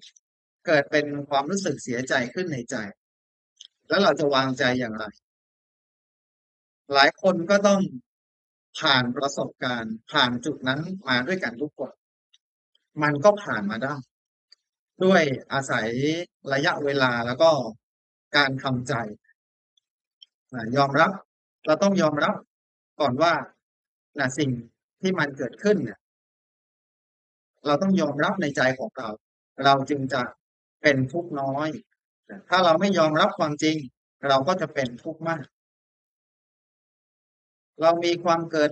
ความแก่ความเจ็บความตายความพัดพรากมีกรรมเป็นของตน เพราะทุกชีวิตเกิดมาเนี่ยมีต้นทุนมีบุญมีกรรมมาไม่เท่ากัน กรรมมีทั้งกรรมดีแล้วก็กรรมไม่ดี มีกรรมดำกรรมขาว อยู่ที่ว่าเราได้สร้างสมปัจจัยในอดีตมาอย่างไร ถ้าวันนี้เรามีความสุขเรามีครอบครัวที่อบอุ่นเรามีทรัพย์สินมากมายเหลือกินเหลือใช้เหลือเก็บเหลือลงทุนแสดงว่าต้นทุนในอดีตเราก็มีมากเราได้สร้างสมเอาไว้มาก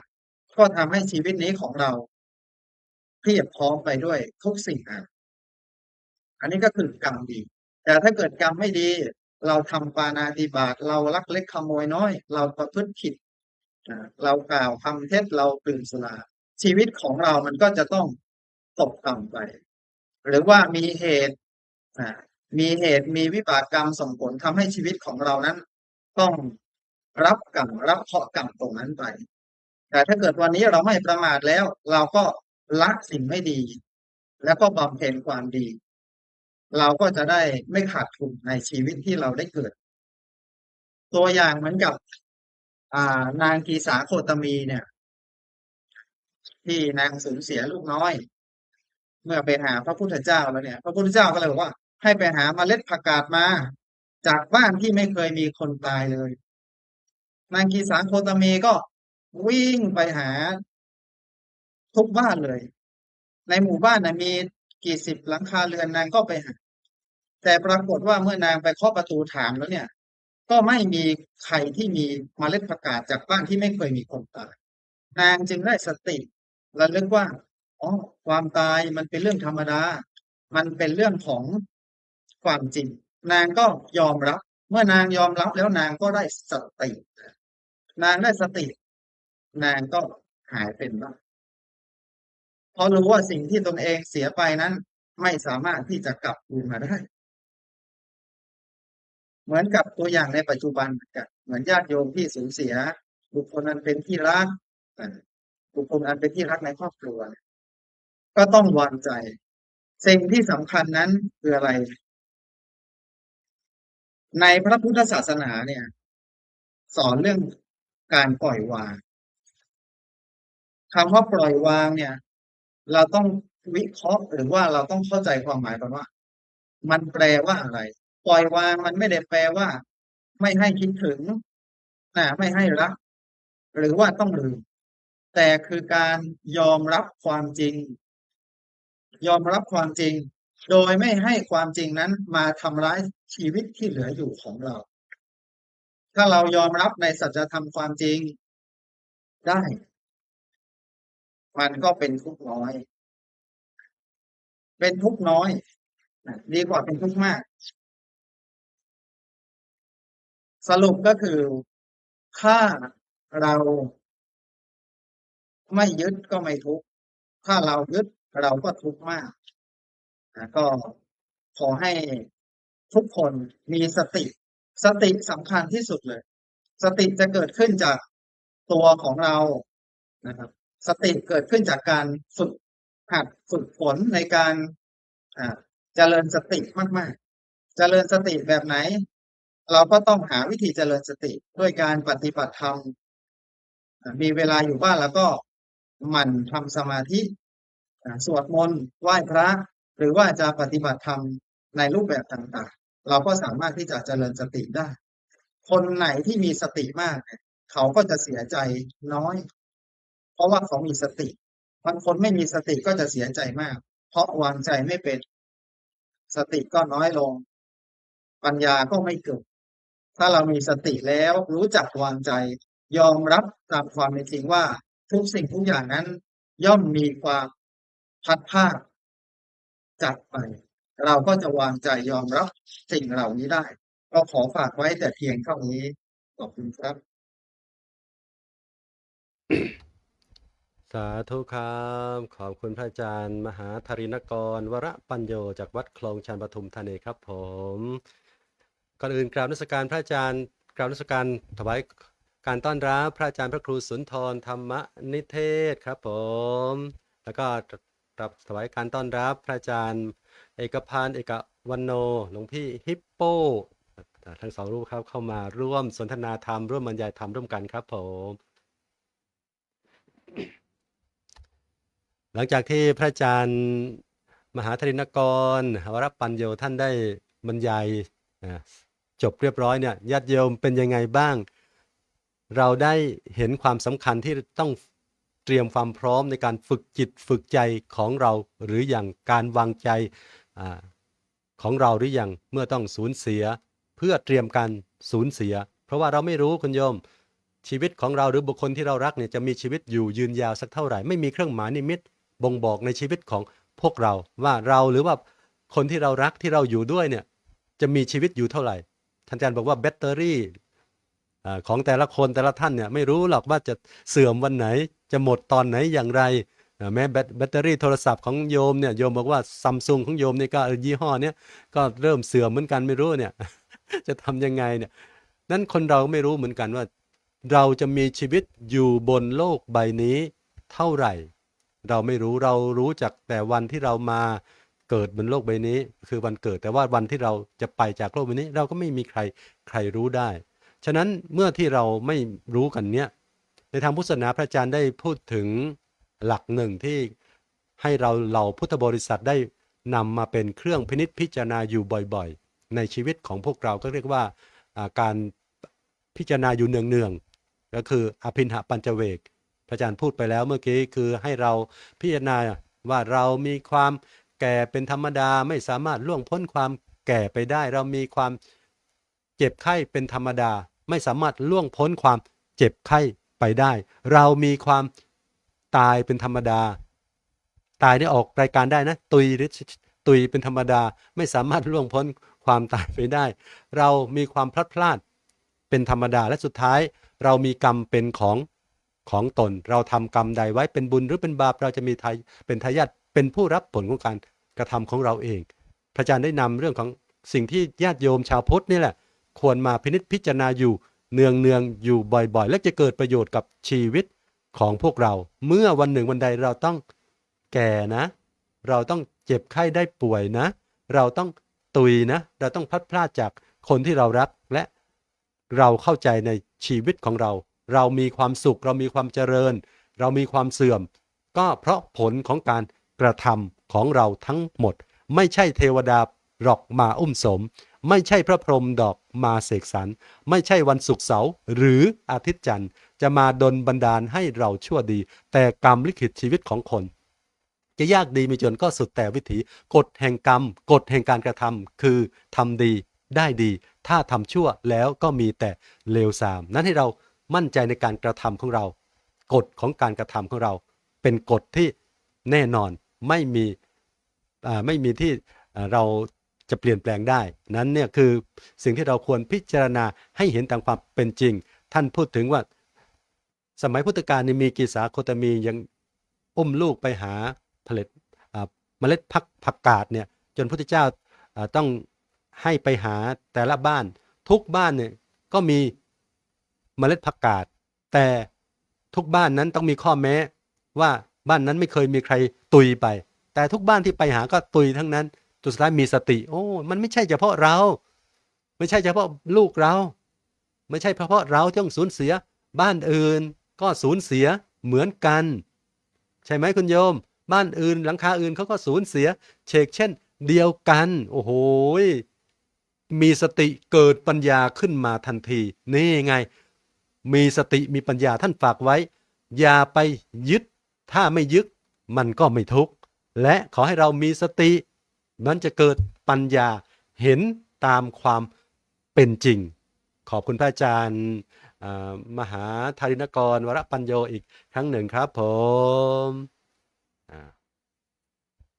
ครับรูปต่อไปจะได้กราบรัตนาพระอาจารย์พระครูสุนทรธรรมนิเทศเลยนะครับผมได้มาเมตตาสนทนาธรรมกับญาติโยมเป็นรูปต่อไปเลยครับ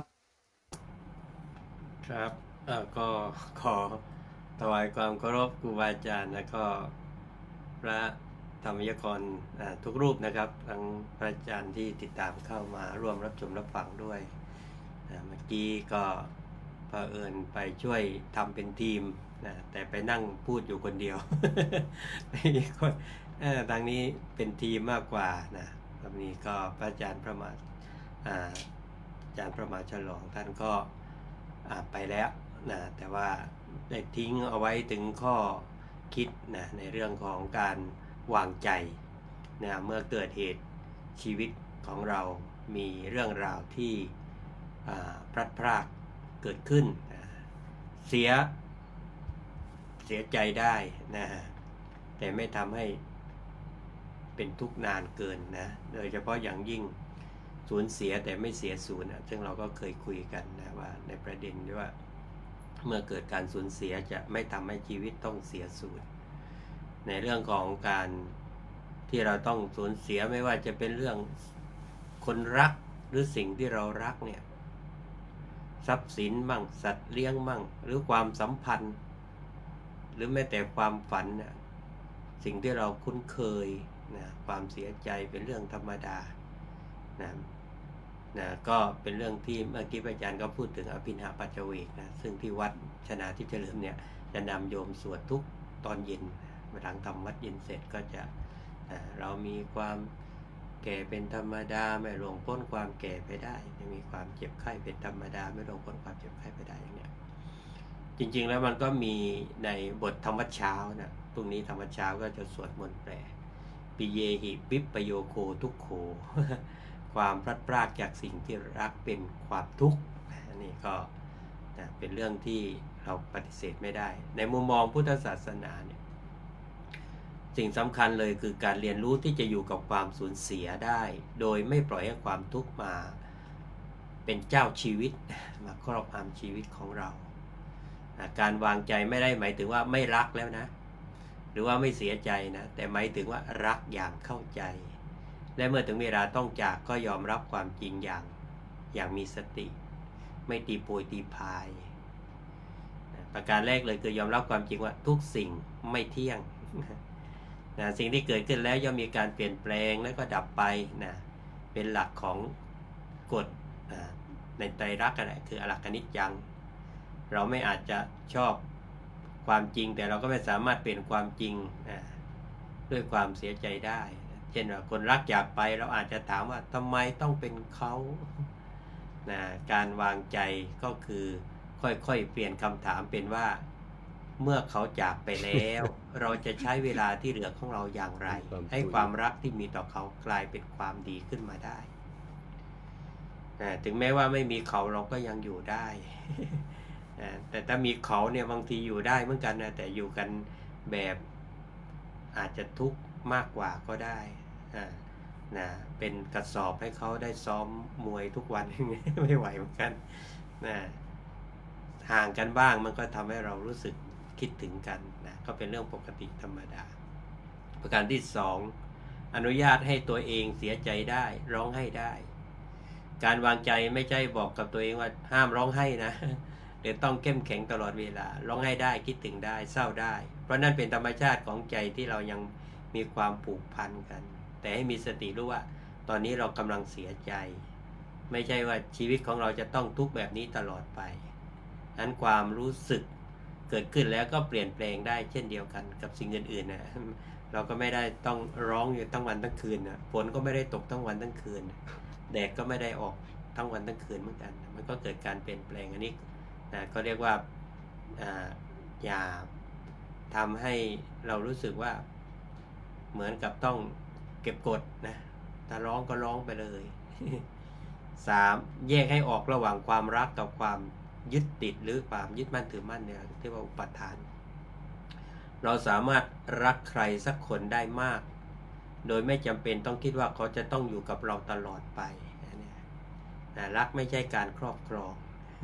หรือความเป็นเจ้าของนั้นความรักกล่าวว่าฉันดีใจที่ครั้งหนึ่งเราได้พบกันแต่ความยึดติดนั้นจะกล่าวว่าเธอต้องอยู่กับฉันตลอดไปชั่วคว้าดินสลายแล้วมันเป็นจริงหรือเปล่า จะอยู่กันตลอดไปได้จริงหรือเปล่านะมันก็ต้องจากกันอยู่ดีเขาไม่จากเราเราก็ต้องจากเขาไปเมื่อสิ่งที่รักจากไปความรักยังเก็บไว้ในใจแต่ความยึดติดทำให้เราทรมานนะเพราะว่าใจเราเรียกร้องให้ความจริงเป็นอย่างที่ใจต้องการซึ่งความจริงก็คือมันไม่ได้เป็นไปตามที่ใจเราต้องการเสมอไปนะประการที่4ก็คือเปลี่ยนจากเสียดายที่เสียไปเป็นขอบคุณที่เคยมีนะแทนที่จะเสียดายกับสิ่งที่เสียไปก็ขอบคุณสิ่งที่เคยมีนะเหมือนคนเคยรวย นะคนเคยจนก็กลับมารวยคนเคยรวยกลับมาจนอันนี้เป็นวิธีวางใจที่อ่อนโยนมากแทนที่คิดว่าทำไมก็ต้องจากเราไปนะลองคิดว่าขอบคุณที่ครั้งหนึ่งเขาเคยเข้ามาเป็นส่วนหนึ่งของชีวิตเราตัวอย่างเช่นว่าคนรักเนี่ยจากที่คิดว่าฉันไม่มีเขาแล้วไม่ดีไม่มีเขา เป็นว่าฉันเคยได้รับความรักและความทรงจำที่มีค่าจากเขาอันนี้ดีกว่าไหมที่มานั่งตัดพ้ออยู่ไม่มีเขาแล้วให้ไม่มีเขาเราก็อยู่ได้ที่ว่าแหละหรือว่าถ้าเป็นเรื่องของสัตว์เลี้ยงล่ะทำไมต้องจากกันเร็วขนาดนี้อุตส่าห์มาอยู่เป็นลูกแม่ โอ้เป็นลูกด้วยนะดูแลอย่างดีเลยให้กินให้นอนอยู่ห้องแอร์เลยเจ็บป่วยไม่สบายก็รักษาหมดเป็นพันเป็นหมื่นเนี่ยก็ไม่เสียดายก็เป็นเรื่องที่เป็นความรักนะเดี๋ยวนี้คนที่มีสัตว์เลี้ยงแล้วเสียชีวิตเนี่ยไปเจอวันก่อนที่หาดใหญ่เนี่ยมีวัดหนึ่งเนี่ยอยู่ใกล้ๆกันเลยกับเมนนะเขาก็จะสร้างอีกที่หนึ่งสำหรับเผาสัตว์เลี้ยงนะมีพระมาทำพิธีชักนิจจาให้เรียบร้อยเลย แล้วก็มีการเก็บกระดูกอะไรเรียบร้อยด้วยโอ้โหนี่สัตว์นะบางตัวเขาก็ได้รับการดูแลอย่างดีขนาดตายแล้วก็ยังได้เผาได้อะไรเรียบร้อยเสร็จนะนั้นจากการที่บอกทำไมต้องจากกันเร็วขนาดนี้ก็กลายเป็นว่าขอบคุณที่เคยสร้างความสุขและความผูกพันให้กับฉัน มาสร้างความสุขให้สัตว์เห็นไหมมันมากระดิกหางเข้าหานี่สุนัขนะครับแมวมันก็เข้ามาคลอมาเคลียร์มันก็มีความสุขกับชีวิตในช่วงหนึ่งที่เราเคยมีมันแม้ว่าหนึ่งมันต้องจากไปก็ต้องยอมรับบางทีก็อาจจะจากไปดีด้วยนะโยมไปเกิดเป็นเทวดาก็ได้ไปเกิดที่สูงกว่าเนี่ยเราได้อีกนะไม่รู้จะไปเกิดที่ไหนนะฉะนั้นต้องทำใจนะนุชนะนุชอย่าคิดมากนะเนี่ยถ้าแมวถ้าสัตว์เลี้ยงมันบอกได้นุชดูแลฉันดีที่สุดแล้วแหละนะแต่ถึงเวลาที่ฉันจะต้องไปเกิดใหม่แล้วนะนุชอย่าเสียใจนะนุชก็ทำดีของนุชต่อไปเนี่ยเขาใช้กันอย่างนั้นนะส่วนมากภาษาประการที่5อย่าพยายามเอาอดีตกลับคืนมาบางครั้งสิ่งที่เราเกิดความรู้สึกว่ามันทำให้เราเจ็บไม่ใช่เพียงการสูญเสียนะแต่คือการพยายามทำให้สิ่งที่เกิดขึ้นแล้วไม่เกิดขึ้นนะซึ่งมันเป็นไปไม่ได้มันเกิดขึ้นแล้วต้องยอมรับอยากให้คนที่จากไปกลับมาทั้งที่เขาไม่มีเยื่อใยแล้วเนี่ยอยากให้ทรัพย์สินที่เสียไปกลับคืนมาอันนี้ก็พอหาได้เมื่อกี้เข้าไปดูเฟซหนึ่งรถยนต์ของโยมที่รู้จักกันนี่แหละนะอดีตเคยเป็นสท.ด้วยปรากฏว่ากลับมาไม่เหมือนเดิมไม่รู้เพื่อนถอดล้อไปบ้างหรือเผื่อถอดชิ้นส่วนแยกเป็นชิ้นๆมารู้สึกโยมค่อนข้างจะทุกข์มากนะเพราะว่าพอจะคงสืบหาคนที่เอาไปได้แหละแต่ว่ารถนั้นได้กลับมาแล้วแต่มาไม่ครบ ก็เลยเรียกว่าทรัพย์สินที่เสียไปกลับคืนมามันก็มาไม่ครบแล้วอยากให้ความสัมพันธ์กลับไปเหมือนเดิมส่วนมากเวลาคู่รักเขาเกิดแยกกันก็บอกเรามาเป็นเพื่อนกันดีกว่านะ ก็กลับไปเป็นเพื่อน อยากให้สัตว์เลี้ยงกลับมาเหมือนเดิม ซึ่งมันไปแล้วนะมันตุยแล้วเนี่ยจะให้มาเหมือนเดิมเนี่ยก็คงจะไม่ได้แล้วนะครับจะสตาร์ฟไว้มันก็ไม่เหมือนเดิมแล้วเหมือนกันแหละนะเปลี่ยนไปแล้วอยากย้อนเวลากลับไปแก้ไขอะไรบางอย่างมันก็ทำไม่ได้แล้วนะมันเพียงแต่ว่าต้องมาทำปัจจุบันเนี่ยแหละอันการมีสติคือยอมรับว่าอดีตแก้ไม่ได้แต่ปัจจุบันนั้นเรายังสามารถเปลี่ยนแปลงได้ประการที่ 6ถามตัวเองว่าจากความสูญเสียครั้งนี้เราได้เรียนรู้อะไรตรงนี้แหละมันจะเกิดปัญญากับเรานะทุกความสูญเสียอาจมีบทเรียนบางอย่างซ่อนอยู่นะเช่นว่าทำให้รู้ว่าคนสำคัญควรดูแลกันในเวลาที่เรายังมีโอกาสนะก่อนที่จะเกิดการสูญเสียเห็นไหมนะเนี่ยบางคนพ่อเสียไปเนี่ยแต่ทิ้งแม่ให้ลำบากอีกแล้วก็มานั่งร้องไห้ต่อเวลาแม่จากไปอีกนะอันนี้ไม่รู้จะพูดยังไงนะแต่ว่าพอรู้ว่าถ้าคนหนึ่งคนใดสูญเสียไปให้นึกถึงคนที่ยังอยู่ด้วยว่าเราจะต้องดูแลเขาให้ดีกว่าเดิมเลยนะเพราะเขาเองก็ต้องมีความรู้สึกที่สูญเสียแล้วเหมือนกันโดยเฉพาะคู่ชีวิตนั้นสิ่งหนึ่งเนี่ยวันซืนวันจันทร์เนี่ยวันจันทร์ได้รับนิมนต์ไปสวดจำเริญอายุคุณลุงอายุ93 ปีไปถึงก็บอกอ้าวโยมพ่อท่านก็เป็นเพื่อนกันนี่กับลุงนี่เขาเคยเที่ยวด้วยกันก็เลยนึกถึงโยมพ่อพอวันพุธก็เลยพาโยมพ่อบอกพ่อไปเยี่ยมเพื่อนหน่อยอุตส่าห์พาไปเดินถือไม้เท้าไปหาเพื่อนที่ไหนได้เข้าไปถึงในบ้านเพื่อนตุยแล้วตายแล้วอ้าวก็วันจันทร์ยังคุยกันเลยอยู่เนี่ยจะพาบอกเนี่ยเป็นเพื่อนกันคุยกันเนี่ยแต่มานำลูกหลานบอกอ้าวมาขอขมาพ่อกันนะโยมแกยังบอกเลยไม่ต้องแคบว่ะ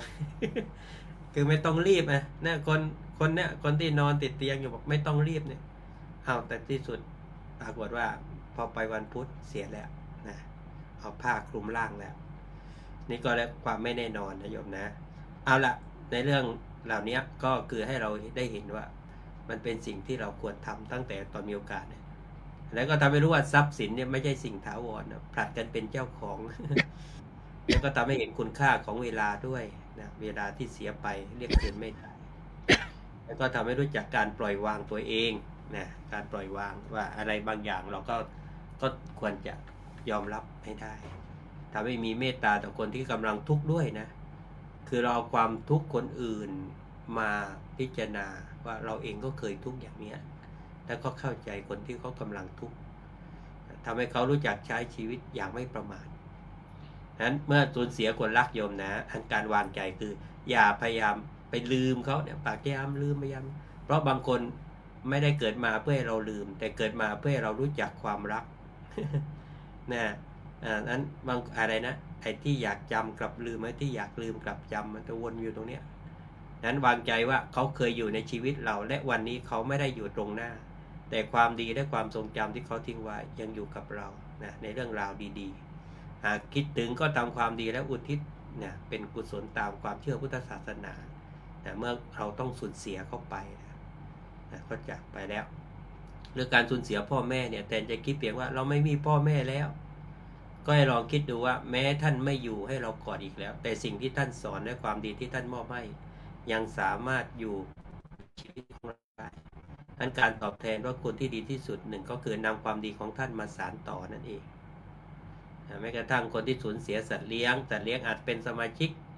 หนึ่งในครอบครัวเราเมื่อจากไปก็คิดถึงและเสียใจแต่ต้องบอกกับตัวเองว่าขอบคุณสำหรับทุกวันที่เราได้ดูแลกันขอบคุณที่ทำให้บ้านหลังนี้มีเสียงหัวเราะและความสุขก็เก็บความทรงจำที่ดีไว้แล้วก็ค่อยกลับมาดูแลชีวิตประจำวันของเราต่อไปหรือแม้กระทั่งสูญเสียทรัพย์สินเช่นบ้านรถเงินของมีค่าเนี่ยคอยบอกตัวเองว่าทรัพย์สินมีไว้ใช้ไม่ได้มีไว้ยึดว่าเป็นของตัวของเราอย่างถาวรเงินหายก็เสียใจได้แต่ไม่จำเป็นต้องให้เงินที่หายไปเอาความสุขทั้งหมดของเราไปด้วยแล้วก็ถามว่ายังเหลืออะไรอยู่บ้าง ก็ยังเหลืออยู่ในชีวิตสุขภาพความรู้ความสามารถคนที่รักเราโอกาสในการที่เริ่มต้นใหม่ยังมีอยู่ห รือว่าการสูญเสียความสัมพันธ์เนี่ยเพื่อนเลิกคบคนรักเลิกลาหรือคนที่เคยสนิทกลายเป็นคนห่างไกลบางครั้งก็ควรจะตั้งใจยอมรับว่าบางคนเข้ามาในชีวิตเพื่ออยู่กับเราตลอดทางและบางคนเข้ามาเพื่อเดินร่วมทางกับเราเพียงช่วงระยะเวลาหนึ่งเหมือนกับเราขึ้นรถโดยสารยมรถไฟเขาก็ลงตานีของเขาเราก็ไปต่อหรือบางทีเราลงก่อนเขาก็มีก็ยังมีคนเดินทางต่อไปไม่จำเป็นต้องเกลียดกันเพียงเพราะไม่ได้เดินไปด้วยกันต่อนะก็ให้อภัยกันหรือว่าการสูญเสียบ้านสถานที่รักเนี่ยบ้านหลังหนึ่งอาจเต็มไปด้วยความทรงจำเมื่อเราต้องจากสถานที่นั้นก็เรียกว่าสถานที่เปลี่ยนไปแต่ความทรงจำที่ดีไม่จำเป็นต้องหายไปด้วยแต่เราสามารถนำความอบอุ่นจากบ้านหลังเก่าไปสร้างบ้านแห่งความสุขในที่ใหม่ได้วันนี้ก็ต้องขอเป็นกำลังใจให้โยมเพื่อนที่จังหวัดน่านด้วยส่งภาพมาแล้วบอกว่าหรือชีวิตจะเริ่มนับหนึ่งใหม่ เพราะบ้านเต็มไปด้วยขี้โคลนเต็มไปหมดนะของทุกอย่างถูกน้ำพัดพาไปนะแต่ได้พาของใหม่มาไม่รู้ของใครเต็มมาติดอยู่หน้าบ้านแล้วก็นะคงจะใช้อะไรไม่ได้มากนะคงจะนับหนึ่งใหม่ก็เลยให้กำลังใจว่าเมื่อปลายปีที่แล้วก็เป็นเหมือนกับเพื่อนนี่แหละโดนขี้โคลนเต็มไปหมดเหมือนกันค่อยเป็นค่อยไปนะก็ดูนะอะไรที่พอจะใช้ต่อได้ก็ใช้อะไรไม่ได้ก็สร้างใหม่นะเท่าที่เรายังพอทำได้ด้วยการสูญเสียโอกาสด้วยความฝันเนี่ยเช่นสอบไม่ผ่านไม่ได้เรียนในที่ต้องการเนี่ยเอาอย่างน้องเนเน่เนี่ยฮะจริงๆน้องต้องการเรียนอย่างหนึ่งนะแต่ว่าไม่ได้สอบไม่ได้ก็เลยมาได้ด้านดนตรีเห็นไหมกลายเป็นจากที่บอกว่ามันเป็นความผิดพลาดนะกลายเป็นความมีโอกาสขึ้นมาเนี่ยน้องไปถึงสนามบินปั๊บโอ้ก็เอารถ VIP มารับเลยนะดูแลยังกับบุคคลสำคัญเลยนะนี่นะเขาดูแลความปลอดภัยด้วยแล้วก็เหมือนกับมีแววว่าน้องจะได้ไปต่อได้มากเลยทีเดียวนะโอ้โหลดราคาตั้งหลาย10 ล้านนะแต่ว่านะมารับน้องซึ่งชีวิตเด็กตัวน้อยๆเนี่ยเขามองแล้วว่าน้องมีดีในตัวนะแล้วก็วิญญาณอะไรนะวิญญาณร็อกอยู่ในตัวน้องอยู่ ซึ่งนะคนอเมริกันน่าอยากจะได้น้องเอาไว้สำหรับช่วยสืบต่อสานต่อนะแนวเพลงร็อกด้วยฉะนั้นอย่าตีความไปว่าฉันนี่แพ้แล้วนะเมื่อไม่ได้ตามที่เราต้องการแต่คิดว่าเส้นทางนี้อาจไม่เป็นอย่างที่เราวางไว้แต่ชีวิตยังมีเส้นทางอื่นไปได้ความฝันหนึ่งพังไม่ได้หมายความว่าความหวังทั้งหมดจะพังไปด้วยนะนี่ก็เป็นเรื่องของความรู้สึกการวางใจรู้ว่าใจของเรากำลังเสียใจ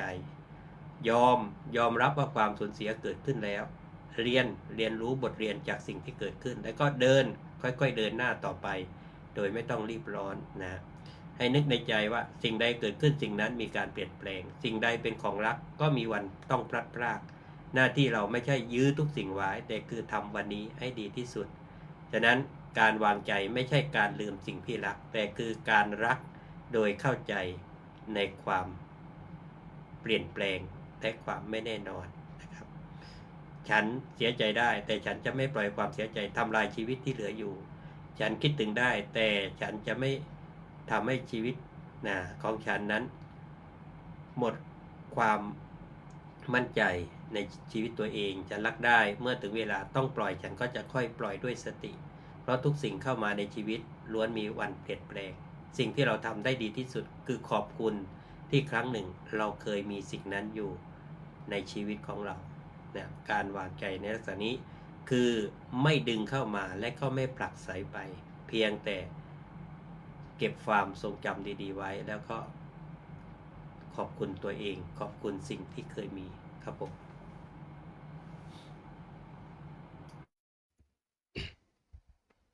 สาธุครับขอบคุณพระอาจารย์พระครูสุนทรธรรมนิเทศแล้วก็วัฒนาทิพย์เฉลิมครับผมโอ้โหคุณโยมวันนี้พระอาจารย์เป็นผู้ที่ตั้งหัวข้อสนทนาธรรมในวันนี้นะคุณโยมวันนี้ท่านก็จัดเต็มในเรื่องของจะวางใจอย่างไรเมื่อสูญเสียสิ่งที่รัก ก่อนอื่นขอกราบถวายความเคารพกราบนมัสการพระอาจารย์พระครูรัตนปัญญาวิเทศหลวงพ่อกุ๊กไก่ครับผมโอ้โหท่านเมตตามาส่งกำลังใจคอมเมนต์ทางมาให้ลูกศิษย์ลูกหา มากมายเลยท่านบอกว่าอย่าเปลี่ยนคำว่าตายเลยอย่ามาใช้คำว่าตุยเลยใช้คำว่าตายนะเดี๋ยวบางรูปจะต่อกลอนไม่ได้กลอนที่เกิดขึ้นมาเนี่ยท่านก็หลายอย่างท่านให้ใช้คำว่าตายนี่แหละตามความเป็นจริงเมื่อกี้อาตมาภาพเนี่ยบอกว่าจะใช้คำว่าตายได้เวทกลัวที่จะอันนี้ก็เลยว่าใช้ตุยไหม พระอาจารย์ก็ส่งมาเนี่ยขั้นเมตตานะพระอาจารย์พระครูรัตนปัญญาวิเทศเลขาธิการสมัชชาสงฆ์ไทยในสหรัฐอเมริกาท่านก็เมตตามาสนทนากับครูบาอาจารย์พระธรรมวิทยากรนะครับผมขอบคุณในความเมตตาของหลวงพ่อพระอาจารย์อย่างมากครับผมพระอาจารย์พระครูสุนทรธรรมนิเทศท่านได้กล่าวถึงเรื่องของการทำจิตทำใจในการที่จะยอมรับยังไงวางใจยังไงในการสูญเสียเวลาที่เรามีการสูญเสียสิ่งที่เรายอมรับสิ่งที่เราสูญเสียที่เกิดขึ้นกับเราแน่นอนว่ายิ่งเราสูญเสียใครที่ยิ่งรักเท่าไหร่ยิ่งผูกพันเท่าไหร่เนี่ยการสูญเสียบุคคลนั้นก็จะเป็นการที่เราเนี่ยมีความทุกข์มากท่านว่าปิเยหิวิปโยโคทุกโขความพลัดพรากจากสิ่งที่อันเป็นที่รักนี่เป็นทุกข์นั้นเราจึงต้องเรียนรู้ที่จะอยู่กับการสูญเสียท่านบอกว่าเราต้องยอมรับให้ได้ยอมรับกับความจริงคือความไม่เที่ยงแท้แน่นอนมันต้องเปลี่ยนแปลงนั่นแหละอย่างที่ท่านว่าเนี่ยคนที่เรารักหรือว่าคนที่เรารู้จักเนี่ยสักวันหนึ่งวันใดมันก็ต้องพลัดพรากจากเราไปไม่วันใดก็วันหนึ่งโยมพระอาจารย์ว่าเราไม่ได้ต้องการไม่ให้เราไม่ร้องไห้นะร้องไห้เถอะร้องไห้ถ้าน้ำตามันจะสามารถทำให้เราเนี่ยหยุดความเศร้าได้ในสักระยะหนึ่งแต่ไม่ใช่ร้องไห้ฟูมฟายจนน้ำตากลายเป็นสายเลือดน้ำตากลายเป็นแม่น้ำมหาสมุทรท่านบอกว่าไม่สามารถยังประโยชน์ให้แก่ผู้ที่สูญเสียได้นั้นเราชาวพุทธเนี่ยจึงไม่ร้องไห้ฟูมฟายจนเกินไปร้องไห้ในระดับหนึ่งแล้วก็กลับมาตั้งสติแล้วทำความดีอุทิศไปให้แก่บุคคลที่เราสูญเสียไปถ้ากันสูญเสียไปอย่างนี้เรานี่แหละจะเป็นผู้ที่ระลึกนึกถึงคุณของบุคคลนั้นนี่หมายถึงว่าบุคคลที่เรารักจากเราไปนะผู้ที่มีอุปการะคุณกับเราเป็นบุพการีชนคนที่เรารู้จักบุพการีชนคนที่มีบุญคุณกับเราจากไปนะไม่ใช่วัตถุสิ่งของเราก็สามารถทำสิ่งเหล่านี้คือทำความดีที่จะอุทิศให้แก่ท่านบอกถึงเมื่อกี้จับประเด็นหนึ่งคือว่าเราทั้งหลายมาเนี่ยเหมือนกับเราขึ้นขบวนรถไฟขบวนเดียวกันการที่เราไปขบวนรถไฟสายใต้หรือสายเหนือหรือสายอีสานคุณโยมไปเนี่ยบางคนบางท่านขึ้นขบวนเดียวกันที่ตอนนี้หมอชิดหรือเปล่าไม่รู้นะผมไม่มั่นใจ จะไปสายใต้หรือสายเหนือหรือสายอีสานเนี่ยมันต้องมีโอกาสที่จะลงสถานีปลายทางต่างกันบางคนก็ค่อยๆลงไปนั่นนะชีวิตของเราบางทีก็ลงก่อนก็คือไปก่อนตุยก่อนตายก่อนเนี่ยคุณโยมมาเราจะรักกันขนาดไหนผูกพันกันขนาดไหนก็แล้วแต่บางทีเราก็ต้องจากกันไปเมื่ออย่างนี้เมื่อรู้ว่าสิ่งที่เราสักวันหนึ่งเราต้องจากกันไปเราจะทำยังไงล่ะคุณโยมเราก็ต้องทำดีต่อกันทำดีกันเมื่อยังมีลมหายใจกันอยู่จงทำดีต่อกันเมื่อเรายังมีโอกาสที่จะบอกรักเมื่อเรามีโอกาสที่จะกอดเมื่อเราโอกาสที่จะทำอะไรให้ดีๆต่อกันบอกรักในวันที่เขายังมีโอกาสรับรู้ว่าเรารักคุณโยมไม่ใช่บอกรักตอนที่เขาไม่รับรู้แล้วนั้นลองถามตัวเราสิวันนี้เรายังรักใครเรายังไม่ได้บอกรักใครไหมถ้ายังไม่บอกรักใครโยมรีบบอกนะวันหนึ่งวันใดเราไม่ได้บอกรักเขาเนี่ยเราจะเสียใจว่าเรายังไม่ได้บอกสิ่งนั้นให้แก่คนที่เรารักทราบไปนั้นชีวิตของเราเนี่ยมันตกอยู่ความในความที่ไม่แน่นอนความตายไม่มีบัตรคิวไม่มีบัตรจองแต่รับรองทุกคนได้ไปก็คือสถานีสุดท้ายในชีวิตของพวกเราความสูญเสียสอนให้เรารู้ว่า ไม่มีสิ่งใด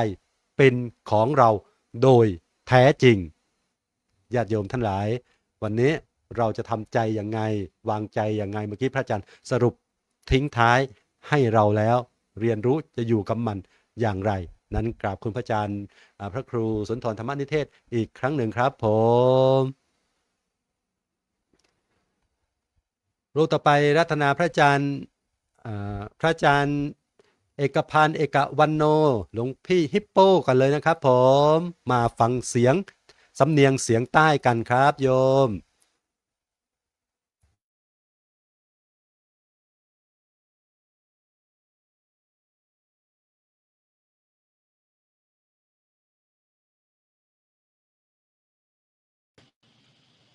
นิมนต์เปิดไมค์ครับผม ถวายความเคารพพระอาจารย์ทุกรูปนะครับนะแล้วก็เจริญพรไปยังญาติโยมพุทธบริษัททุกคนทุกท่านที่มีความตั้งใจในการรับฟังและก็การติดตามรายการธรรมะสาระดีๆ EP 227นะครับซึ่งวันนี้เป็นหัวข้อที่ว่าไกลตัวไม่ไกลตัวมากนะครับนะสำหรับการพิจารณาและการนำมาใช้ในชีวิตประจำวันและก็คอยเตือนสติญาติโยมว่าพอวันนี้คือจะวางใจอย่างไรเมื่อสูญเสียสิ่งที่รักเพราะฉะนั้น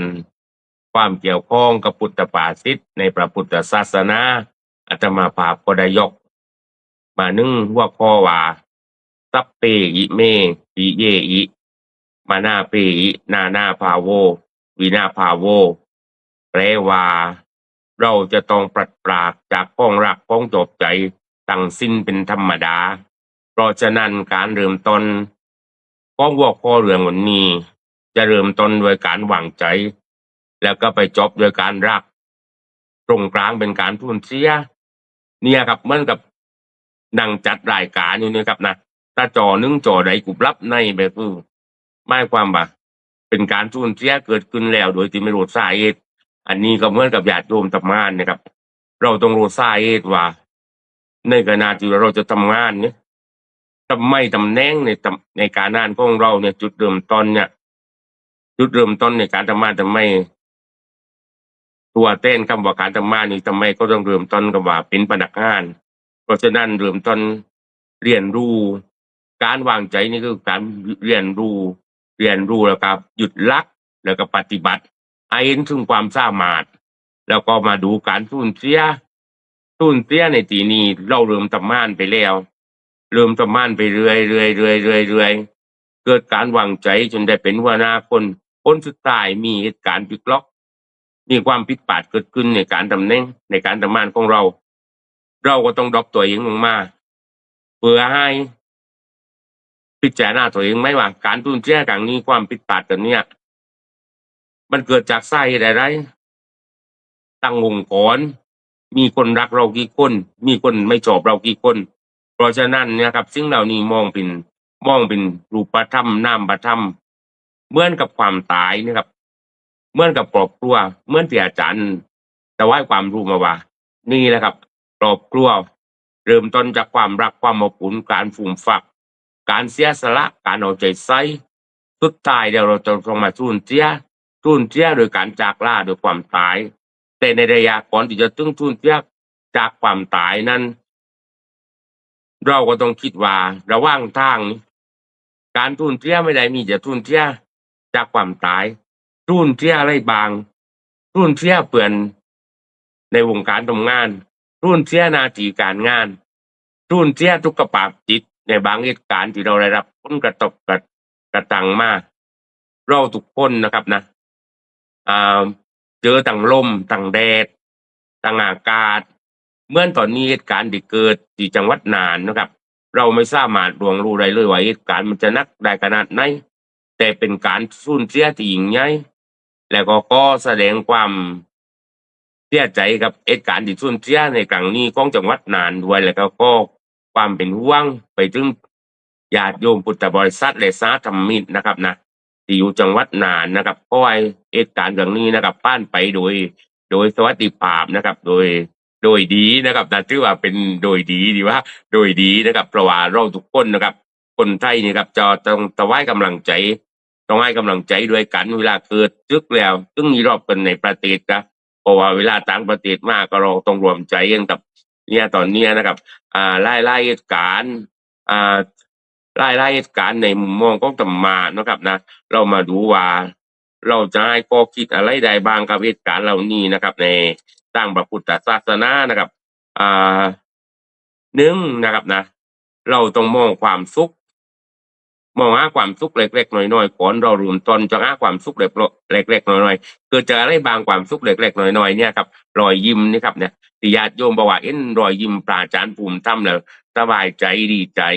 ทั้งดีว่าทุกๆรูปนี่ครับนะอ้ายธรรมาแล้วก็อ้ายรอยยิ้มญาติโยมอยู่เป็นประจำนะครับนะอาจารย์จัดวิจอาจารย์เป็นผู้ประจำรายการดำเนินรายการก็ยิ้มทั้งวันแล้วยิ้มตั้งแต่ตอนจนกำลังจะจบนะครับตัวนี้รู้สึกว่าวันนี้นะครับนะอาจจะประสบผลสำเร็จครึ่งหนึ่งแล้วนะครับนะ เพราะว่าด้วยไล่อย่างนะครับนะแกมาบอกญาติโยมว่าเรานะครับจะให้สูญเสีย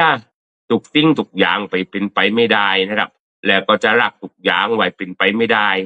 คนเรานะครับจะไม่จีรังก็บอกว่าจะไม่จีรังกับอะไรบางอายุก็ไม่จีรังตำแหน่งก็ไม่จีรังการทุกอย่างมันไม่ได้จีรังเพราะว่าทุกอย่างมันไม่ได้เป็นของเราครับเราอาศัยก็มาเราจ่ายร่างกายของคนอื่นแต่เรามีหัวใจเป็นของตัวเองเพราะฉะนั้นนะครับนะเรามีโอกาสที่จะคิดที่จะพิจารณาในการดำเนินชีวิตนะครับนะ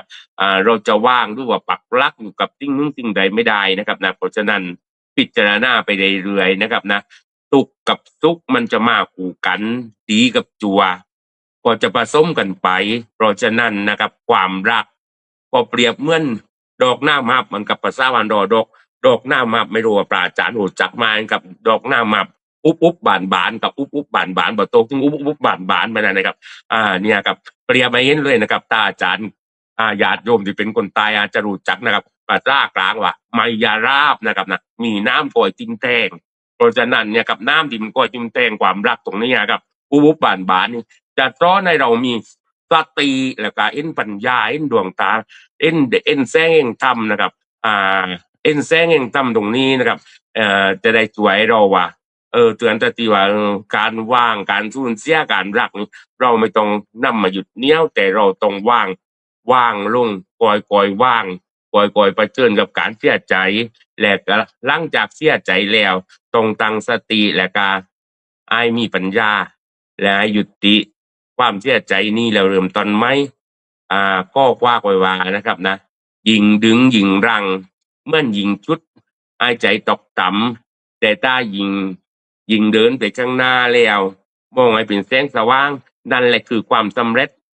ทุกโอกาสที่ได้รับถือว่าเป็นความสำเร็จนะครับในวันนี้ก็ให้ธรรมะเล็กๆน้อยๆถือว่าประกับประคองญาติโยมได้จะร่องศรัทธาในพระพุทธศาสนาอะไรก็ได้รอยยิ้มปราจารย์ทุกๆรูปนะครับนะก็ถือว่าเป็นการปกป่าธรรมะมาถวายความรู้เล็กๆน้อยๆตามภาษาของปอหลวงอิโปนะครับปอหลวงอิโปจากจังหวัดสงขลานะครับนะตอนนี้ชายาญาติโยมข้างวัดก็ติดตามมาญาติโยมก็ได้ถ้าว่าอาจารย์เจออิโปปีโปว่าจะชาเดินบาทคือตอนนี้กำลังเป็นเจอที่3ขึ้นมาแล้วนะครับถือว่าเป็นบุญนะครับเป็นบุญตอนนี้ก็สุดท้ายนี้ก็พุ่นพระอาจารย์ทุกรูปนะครับนะก็ให้บุญบารมีของสิ่งศักดิ์สิทธิ์นะครับปกป้องญาติโยมทุกคนทุกท่านบุญบารมีของครูบาอาจารย์ทุกรูปตั้งดำเนินรายการและติดตามชมนะครับให้เป็นประสิทธิ์ประสาทพรแก่ญาติโยมผู้ติดตามรายการจงมีอายุวันนะสุขะพลังและก็ประสบความสำเร็จในหน้าที่การงานทุกประการเทิน สาธุโอ้ยแรงร้อยจริงเนาะวันนี้อาจารย์หลวงพี่ฮิปโปพระเอกพันธ์เอกวันโนหลวงพี่ฮิปโปวัดมหาการจังหวัดสงขลาโอ้โหสาธุครับสำเนียงเสียง ใต้คุณโยมโอ้โหโยม วันนี้หลวงพี่ฮิปโปเนี่ยเข้าตาไม่ใช่เข้าตามแมวนะ มีแมวมามองนะท่านบอกว่างั้น มี เข้าตากรรม มี การ หลว เล ง ย พ่อ ทุกคน หลวงพ่อกุ๊กไก่มามองชมเลยวันนี้โอ้โหน่าชื่นใจท่าน ครับ แต่ง ครับ กลอน ครับ ให้ด้วยนะโอ้โหนี่คือความเป็นเมตตาของอาจารย์พระครูรัตนปัญญาวิเทศหลวงพ่อกุ๊กไก่ครับผมโอ้โหเนี่ยให้กำลังใจมากๆเลยพออ่านกลอนที่หลวงพ่อได้แต่งถวายกับครูบาอาจารย์นี่ก็เอ่อชื่นใจโดยเฉพาะหลวงพ่อพี่ฮิปโปเนี่ยโอ้โหเข้าตากรรมการแล้ว อย่างน้อยเดี๋ยวอาจจะไปนิมนต์ไปออกทางนู้นสมัชชานั่นแหละโอ้ไม่แน่นะท่านโอ้ถือว่าเป็นความเมตตาของครูบาอาจารย์ นี่แหละคุณโยมเรามาอ่ามีโอกาสมาสนทนาธรรมมาบรรยายธรรมให้ญาติโยมได้ฟังเล็กๆน้อยๆโดยเฉพาะหลวงพี่ฮิปโปเนี่ยท่านมาใหม่ๆเอกลักษณ์ของท่านก็คือสำเนียงเสียงใต้นี่แหละพูดด้วยรอยยิ้มอีกคนรูปหนึ่งที่พูดด้วยความรอยยิ้มเหมือนมีเสน่ห์อย่างหนึ่งก็คือท่านพูดแล้วก็ยิ้มไปท่านบอกว่าวันไหนที่ท่านพูดไปแล้วมีครูบาอาจารย์พระธรรมวิทยากรยิ้มเนี่ยท่านบอกว่าผ่านแล้วนะอย่างน้อยเนี่ยเนื้อหาสาระไม่เท่าไหร่ขอให้ทุกรูปยิ้มให้ท่านก็ภูมิใจแล้ว ญาติโยมนี่เป็นกำลังใจของซึ่งกันและกันเพราะว่าการให้กำลังใจเนี่ยมันมีให้ได้หลายอย่างให้แค่รอยยิ้มเนี่ยเป็นอีกอย่างหนึ่งนั้นท่านให้เรามารู้ในการที่จะวางใจยังไงที่จะ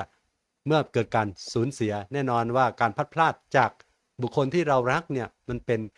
ความทุกข์ท่านพูดไปในประเด็นในเรื่องของการที่เราอยู่กับใครก็แล้วแต่เนี่ยเราต้องวางใจเรียนรู้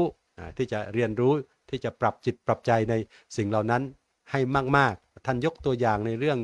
หลายๆเรื่องโดยเฉพาะเรื่องของการอยู่ร่วมกันเหมือนดอกอะไรนั้นดอกมายราบเนี่ยคุณหุบโผล่เนี่ยในภาษาใต้เนี่ยบางทีครูบาอาจารย์ผมก็เพิ่งได้ยินเหมือนกัน ดอ นะ กนามับครับดอกนามับ ดอกอะไรนะจ๊ะ ดอกนามับครับ ดอก นา นา มับ มับนานี่ผมยังเพิ่งมาได้ยินได้ฟังจากอาจารย์หลวงพี่ฮิปโปเหมือนกันนะเนี่ยโอ้โหเนี่ยท่านมีคำใหม่ๆมาให้เราด้วยครับผมนู่พระอาจารย์กุ๊กไก่ขอเบอร์โทรติดต่อด้วยครับโอ้โหขนาดนั้นเลยนะ สาธุครับพระอาจารย์ขอบคุณครับผม วันนี้มีกำลังใจมากๆกับพระอาจารย์เอกพันธ์หรือว่าอาจารย์ฮิปโปนะครับผมรูปต่อไปเดี๋ยวจะได้ฟังอาจารย์พระครูประหลัดประกรณ์พิสุทธิ์พุทธสโรจากวัดตานีสโมสรเผื่ออาจารย์หลวงพ่อกุ๊กไก่จะได้ฟังด้วยนะครับเดี๋ยวต้องรีบครับผมนิมนต์ครับผมกลัวหลวงพ่อกุ๊กไก่ท่านจะออกจากรายการเราก่อน ขอนอบน้อม นิมนต์ ต่อองค์สมเด็จพระผู้มีพระภาคอรหันตสัมมาสัมพุทธเจ้า ผู้ก่อเกิดกำเนิดพระพุทธศาสนาขอคารวะพระธรรม ซึ่งเป็นคำสอนแห่งองค์สมเด็จศาสดาสัมมาสัมพุทธเจ้า ขอถวายความเคารพท่านอาจารย์พระครูสุนทรธรรมนิเทศท่านอาจารย์พระครูสมุสมพรยานวุฒโธท่านอาจารย์พระมหาภูมิธรรมภูมิปาโล ท่านพระอาจารย์พระมหาธารินกรวรปัญโยและท่านพระอาจารย์พระเอกพันธ์เอกวันโนหลวงพี่ฮิปโปนะวันนี้มาเหนือความคาดหมายเหนือความคาดหมายนะวันนี้นะในหัวข้อธรรมจะวางใจอย่างไรเมื่อสูญเสียสิ่งที่รักนะเขาบอกว่าที่ใดมีรักที่นั่นย่อมมีทุกข์ที่ใดมีความสูญเสียที่นั่นย่อมมีน้ำตานะญาติโยมนะความรักนี่ความรักก็คืออะไรความรักก็คือความรู้สึกเมื่อเรารู้สึกกับอะไรไปแล้วนะเราก็ยากที่จะตัดใจนะยิ่งความรักนั้นสูญเสียไปนะสิ่งที่รักนั้นสูญเสียไปไม่ว่าอะไรก็แล้วแต่จะเป็นสิ่งของจะเป็นคนจะเป็นสัตว์นะที่เรารักขึ้นชื่อว่าของที่เรารักเมื่อตัดใจก็ยากสักหน่อยนะแต่ว่าเราท่านทั้งหลายต้องเข้าใจว่าโลกใบนี้เกิดขึ้นตั้งอยู่แล้วก็ดับไปไม่มีอะไรจีรังและยั่งยืนเหมือนที่พระพุทธองค์ได้บอกว่าเมื่อเราเกิดแล้วสุดท้ายต้องตายไม่มีใครเกิดมาแล้วไม่ตายญาติโยมทั้งหลายนะแม้แต่พระพุทธองค์ยังหนีความตายไม่ได้นะซึ่งพระพุทธองค์ก็เรียกว่าปารินิพพาน นี่แหละญาติโยมทั้งหลายลองพินิจพิจารณาดูให้ดีนะว่าชีวิตของเราในสุดท้ายแล้วก็ต้องตายตายอย่างไรญาติโยมทั้งหลายตายอย่างมีสติมีสติอย่างไรมีสติอยู่ที่คนที่อยู่ในญาติโยมทั้งหลายคนที่อยู่นี่ต้องมีสติเมื่อเรามีสติแล้วเราก็สามารถจัดการกับอะไรจัดการกับอารมณ์เราได้อารมณ์เราเกิดขึ้นเพียงแค่ขณะหนึ่งนะเราก็จะตั้งสติได้นะเมื่อเรามีสติแล้วเราก็สามารถจัดการอะไรได้จัดการหนึ่งก็บอกว่าชีวิตร่างกายของเรานี่มีใจเป็นประธานมีสมองเป็นผู้สั่งการมีสายตาเป็นเหมือนกล้องวงจรปิดที่ไว้ดูความรักดูความเป็นไปของสรรพสัตว์ได้และสุดท้ายใช้ปากเป็นอาวุธนั่นก็คือเมื่อเราสูญเสียใครไปแล้วนะเมื่อเราต้องจัดงานศพนะปากเป็นสิ่งที่สำคัญที่สุดปากจะพาไปในสิ่งที่เรียกว่าการให้อภัยและการยอมรับความจริงเมื่อเรายอมรับความจริงแล้วนะเราต้องรู้จักให้อภั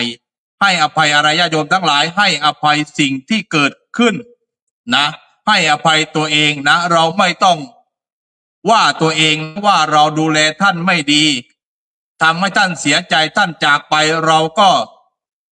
ทำให้ท่านไม่สุดความสามารถแต่จริงๆแล้วญาติโยมทั้งหลายเราทุกคนทุกท่านอาตมาภาพเชื่อว่าเราดูแลไม่ว่าจะเป็นคุณพ่อคุณแม่ที่จากไปเราดูแลดีที่สุดนะญาติโยมนะและที่สำคัญญาติทั้งหลายนั่นก็คือจิตใจของเราจิตใจของเรานี่แหละสำคัญที่สุดเมื่อใจเราแข็งใจเราเข้มแข็งร่างกายเราก็จะแข็งแรงและจะทำได้ดีที่สุดนั่นก็คือความดีเราสร้างความดีให้มากญาติโยมทั้งหลายอุทิศส่วนบุญส่วนกุศลไปให้กับคนที่เรารักไม่ว่าจะเป็นญาติพี่น้องเราพ่อแม่ของเราหรือแม้แต่สัตว์ที่เรารักเราก็อุทิศส่วนบุญส่วนกุศลไปให้ได้นี่แหละญาติโยมทั้งหลายเหมือนกับสายน้ำนะสายน้ำที่ไหลลงไปไม่มีวันไหลย้อนกลับนะภูเขาไม่ได้โหยหาสายน้ำนะสายน้ำเมื่อไหลไปแล้วไหลลงทะเลก็เหือดหายไปนะตามกาลเวลานะในวันที่มีแดดสายน้ำก็กลายเป็นหมอกนะกลายเป็นไอน้ำนะ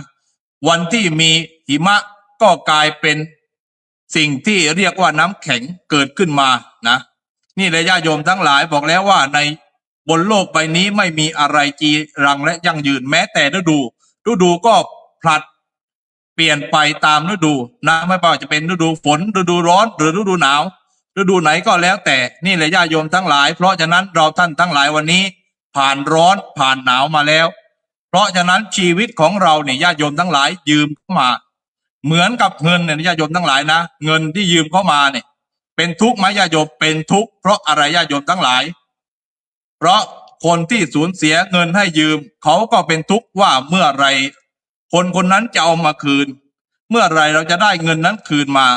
คนที่ยืมมาก็ทุกข์ญาติโยมทั้งหลายเพราะอะไรเพราะเราไม่รู้เอาเงินที่ไหนคืนหรือจะมีให้เขาคืนตามกำหนดเวลาหรือไม่นี่แหละญาติโยมทั้งหลายไม่ว่าเราจะสูญเสียอะไรเราก็เป็นทุกข์เพราะอะไรเพราะที่ใดมีรักที่นั่นมีทุกข์และที่ใดสูญเสียที่นั่นย่อมมีน้ำตา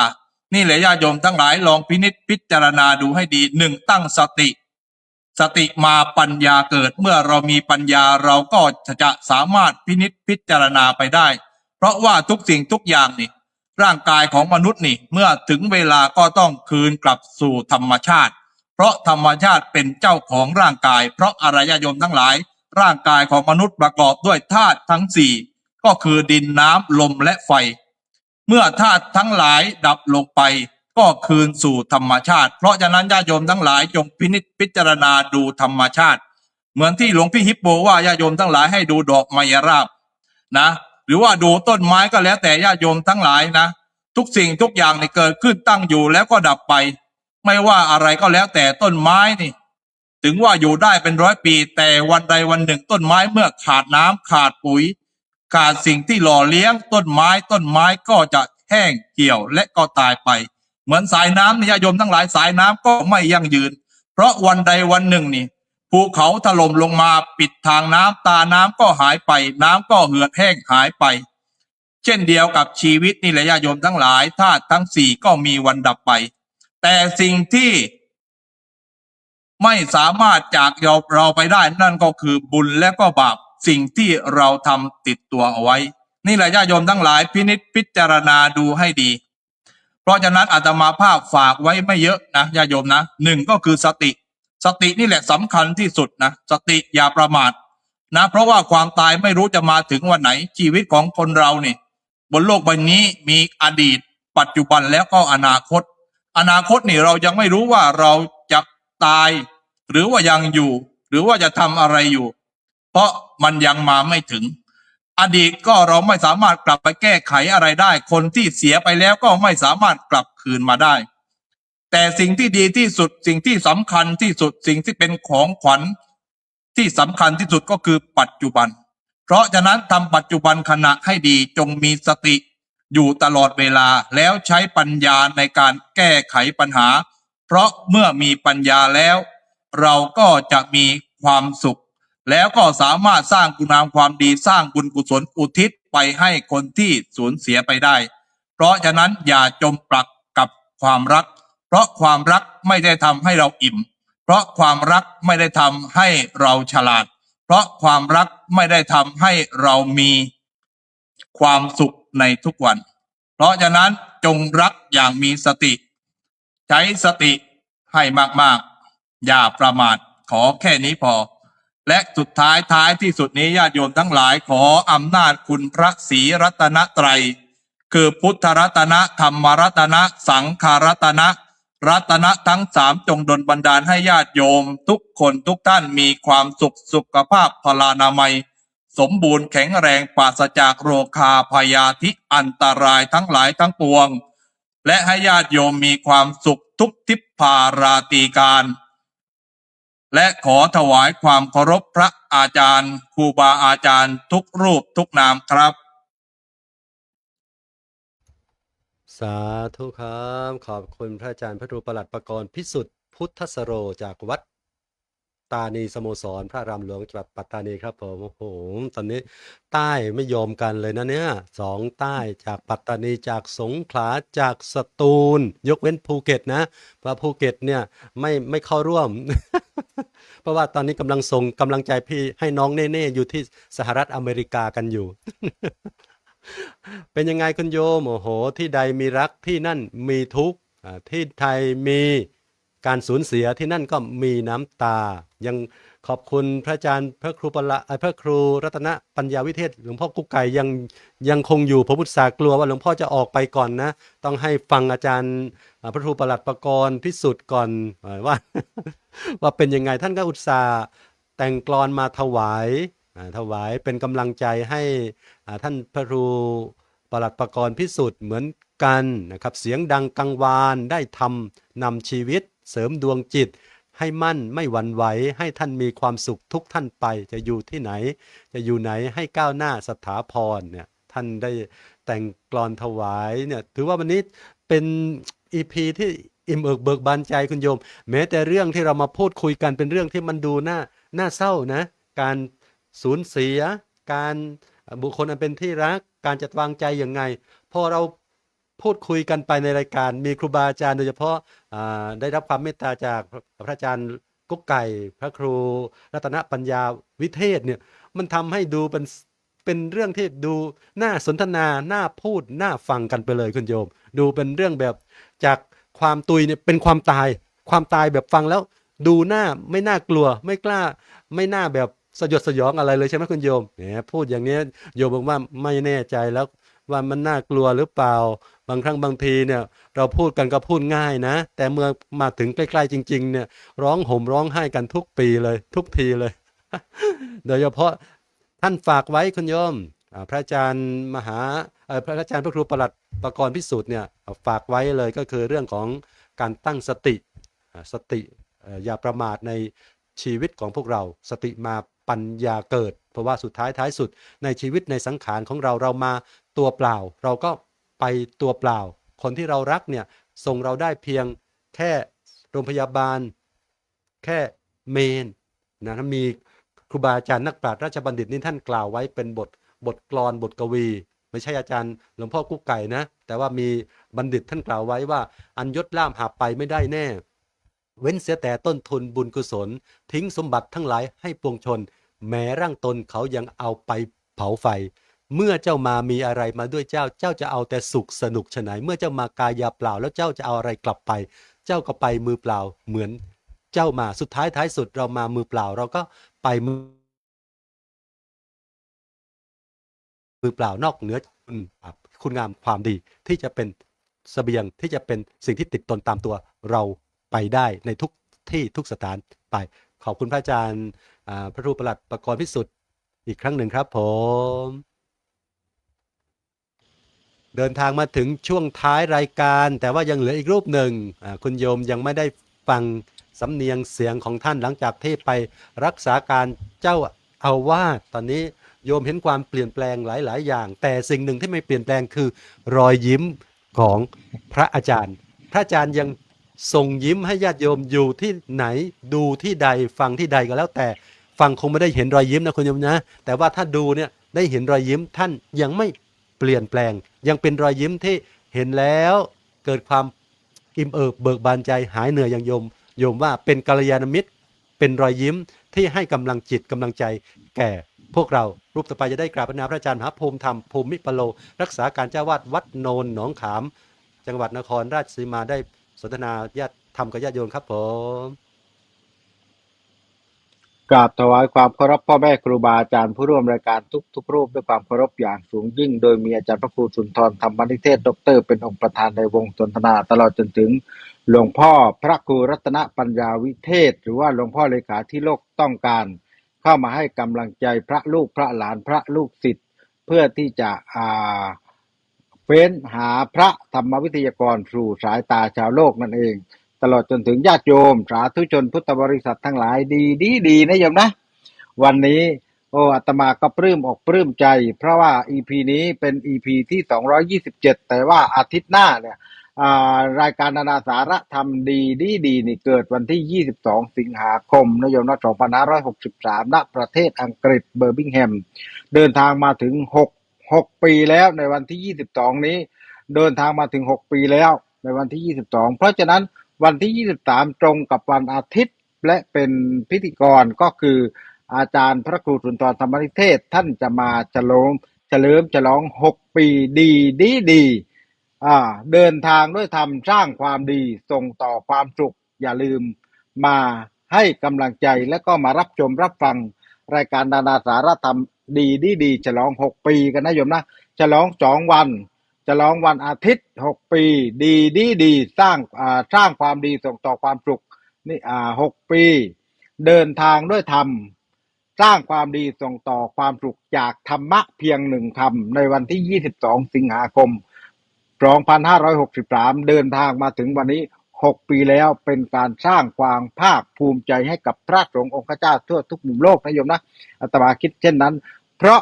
วันที่อาตมาจัดรายการนานาสาระธรรมดีอาตมาจัดที่ประเทศอังกฤษหลวงพ่อกุ๊กไก่เข้าไปให้กำลังใจอาตมาโยมและอาตมาก็ถามออกรายการว่าหลวงพ่ออยู่ที่ไหนเนี่ยท่านก็บอกมาเลยท่านก็บอกมาในข้อความเลยวันนั้นข้อความนั้นอาตมายังจำได้ดีโยมจนถึงวันนี้6ปีแล้วรายการนานาสาระธรรมดีทำให้ครูบาอาจารย์ทั่วทุกมุมโลกมาเจอกันทำให้โยมญาติธรรมกัลยาณมิตรญาติธรรมมาเจอกันในรายการนานาสาระธรรมดีโยมเพราะฉะนั้นอย่าลืมในวันที่23ฉลอง6ปีและก็วันที่24วันที่24เนี่ยโยมมีพิธีกรองค์ใหม่เซอร์ไพรส์ญาติโยมแน่นอนเซอร์ไพรส์ญาติโยมแน่นอนพิธีกรองค์ใหม่ที่เป็นคีย์เวิร์ดโยมเป็นคีย์เวิร์ดเนี่ยเพราะฉะนั้นเพราะว่าพิธีกรเสียงหล่อติดภารกิจอันสำคัญและจะมีพิธีกรองค์ใหม่เกิดขึ้นนะโยมนะพระธรรมวิทยากรรูปใหม่เกิดขึ้นและโยมต้องรอฟังวันนั้นให้ได้วันนี้หัวข้อที่ว่าจะวางใจอย่างไรเมื่อสูญเสียสิ่งที่รักโดยอาจารย์พระครูสุนทรธรรมนิเทศด็อกเตอร์ท่านเป็นผู้ที่ตั้งหัวข้อนี้ขึ้นมาเป็นตั้งหัวข้อนี้ขึ้นมาอาตมาฟังแล้วคือเหมาะกับยุคเหตุการณ์ปัจจุบันเหมาะกับป้ามากๆเลยโยมเหตุการณ์ปัจจุบันนี้เหมาะกับป้ามากๆเลยนะ เหมาะกับป้ามากๆเลยเพราะอะไรเพราะสูญเสียสิ่งที่รักป้าโวยวายป้าทำทุกสิ่งทุกอย่างตีอกยกตัวเหมือนกับดอกเหมือนดอกหนามฮับป้าหุบเปิดหุบเปิดหุบเปิดเหมือนดอกมายราบเห็นไหมโยมเพราะฉะนั้นพอไปไหนป้าหุบไปไหนป้าเปิดเนี่ยก็คือเพราะป้าไม่วางใจโยมเพราะป้าไม่วางใจเพราะป้าไม่ใช้ธรรมะเข้าไประหับจิตใจคนสมัยนี้ยุคณปัจจุบันนี้สูญเสียสิ่งที่รักคืออะไรโยมชื่อเสียงคือสิ่งที่สำคัญกับเหตุการณ์ปัจจุบันนี้โลกปัจจุบันเนี้ยชื่อเสียงคือสิ่งที่สำคัญเลยในเมื่อเราสูญเสียชื่อเสียงไปแล้วชื่อเสียงไปแล้วจะทำอย่างไรโยมก็เหมือนดอกมายราบเหมือนดอกหนามฮับมันแหละหุบบานหุบบานโยมเห็นไหมเพราะอะไรเพราะป้ายังเข้าไม่ถึงธรรมและธรรมก็เข้าไม่ถึงป้าเพราะป้าไม่รับธรรมนี่โยมเพราะป้าไม่รับธรรมในเมื่อคนเราทั้งโลกไม่รับธรรมโยมจะมีความสุขได้อย่างไรจะลดละเลิกปล่อยวางได้อย่างไรเพราะธรรมขององค์สมเด็จพระสัมมาสัมพุทธเจ้าเป็นธรรมที่ดีเลิศประเสริฐที่สุดเพราะอะไรเพราะสอนให้คนเป็นคนดีโยมนี่คือสิ่งที่สำคัญเพราะฉะนั้นเมื่อสูญเสียสิ่งที่รักสูญเสียชื่อเสียงต่างแล้วป้าไม่ยอมหยุดแล้วป้าจะต้องเดินต่อไปข้างหน้าเนี่ยเขาเรียกว่าลงไม่ได้โยมลงไม่ได้เพราะฉะนั้นสิ่งที่สำคัญที่สุดในการสูญเสียเราจะวางใจอย่างไรวางใจให้เป็นธรรมโยมเราวางใจให้เป็นธรรมจะวางใจอย่างไรเมื่อสูญเสียสิ่งที่รักเราวางใจให้เป็นธรรมธรรมขององค์สมเด็จพระสัมมาสัมพุทธเจ้าพระองค์ทรงตรัสสอนไว้ทั้งหมดเลยถ้าเราวางใจเป็นธรรมใจเราจะเข้าถึงธรรมในเมื่อใจเราเข้าถึงธรรมแล้วสัพพะรสังธรรมรโสชินาติรสแห่งธรรมย่อมชนะรสทั้งปวงไม่มีรสใดๆในโลกใบนี้ที่จะชนะรสแห่งธรรมได้แต่คนคนนั้นต้องวางใจเป็นธรรมด้วยนะโยมนะในเมื่อเราวางใจเป็นธรรมแล้วทุกสิ่งทุกอย่างไม่ว่าจะเกิดอะไรขึ้นเราไม่เกิดความเศร้าโศกและเสียใจเลยเพราะอะไรเพราะเป็นกฎของธรรมชาติทั้งนี้ทั้งนั้นโลกใบนี้เป็นโลกกระทำ8ประการทุกข์สุขเศร้าโศกเสียใจยินดีเป็นธรรมดาของมนุษย์ทุกคนใบนี้เพราะอะไรเพราะไม่มีใครที่ไม่เคยเสียใจและไม่มีใครที่ไม่เคยดีใจจึงเป็นสิ่งที่คู่กันในเมื่อเราสูญเสียทุกสิ่งทุกอย่างในชีวิตทุกคนสูญเสียคนรักทุกสูญเสียอะไรเยอะแยะมากมายเลยเราวางใจให้เป็นธรรมแล้วธรรมนั้นแหละจะรักษาเราธรรมนั้นแหละจะปกป้องเราไม่ให้เศร้าโศกเสียใจและธรรมนั้นแหละจะปกปักรักษาเราให้อยู่กับความเป็นจริงบนโลกใบนี้ได้เพราะฉะนั้นฝากไว้ให้โยมนำไปประพฤติและปฏิบัติว่าเราต้องวางใจให้เป็นธรรมอาตมาเป็นพระรูปหนึ่งที่โชคดีที่สุดที่ได้มาอยู่วัดโนนหนองขามแห่งนี้ได้พูดธรรมะให้โยมฟังทุกวัน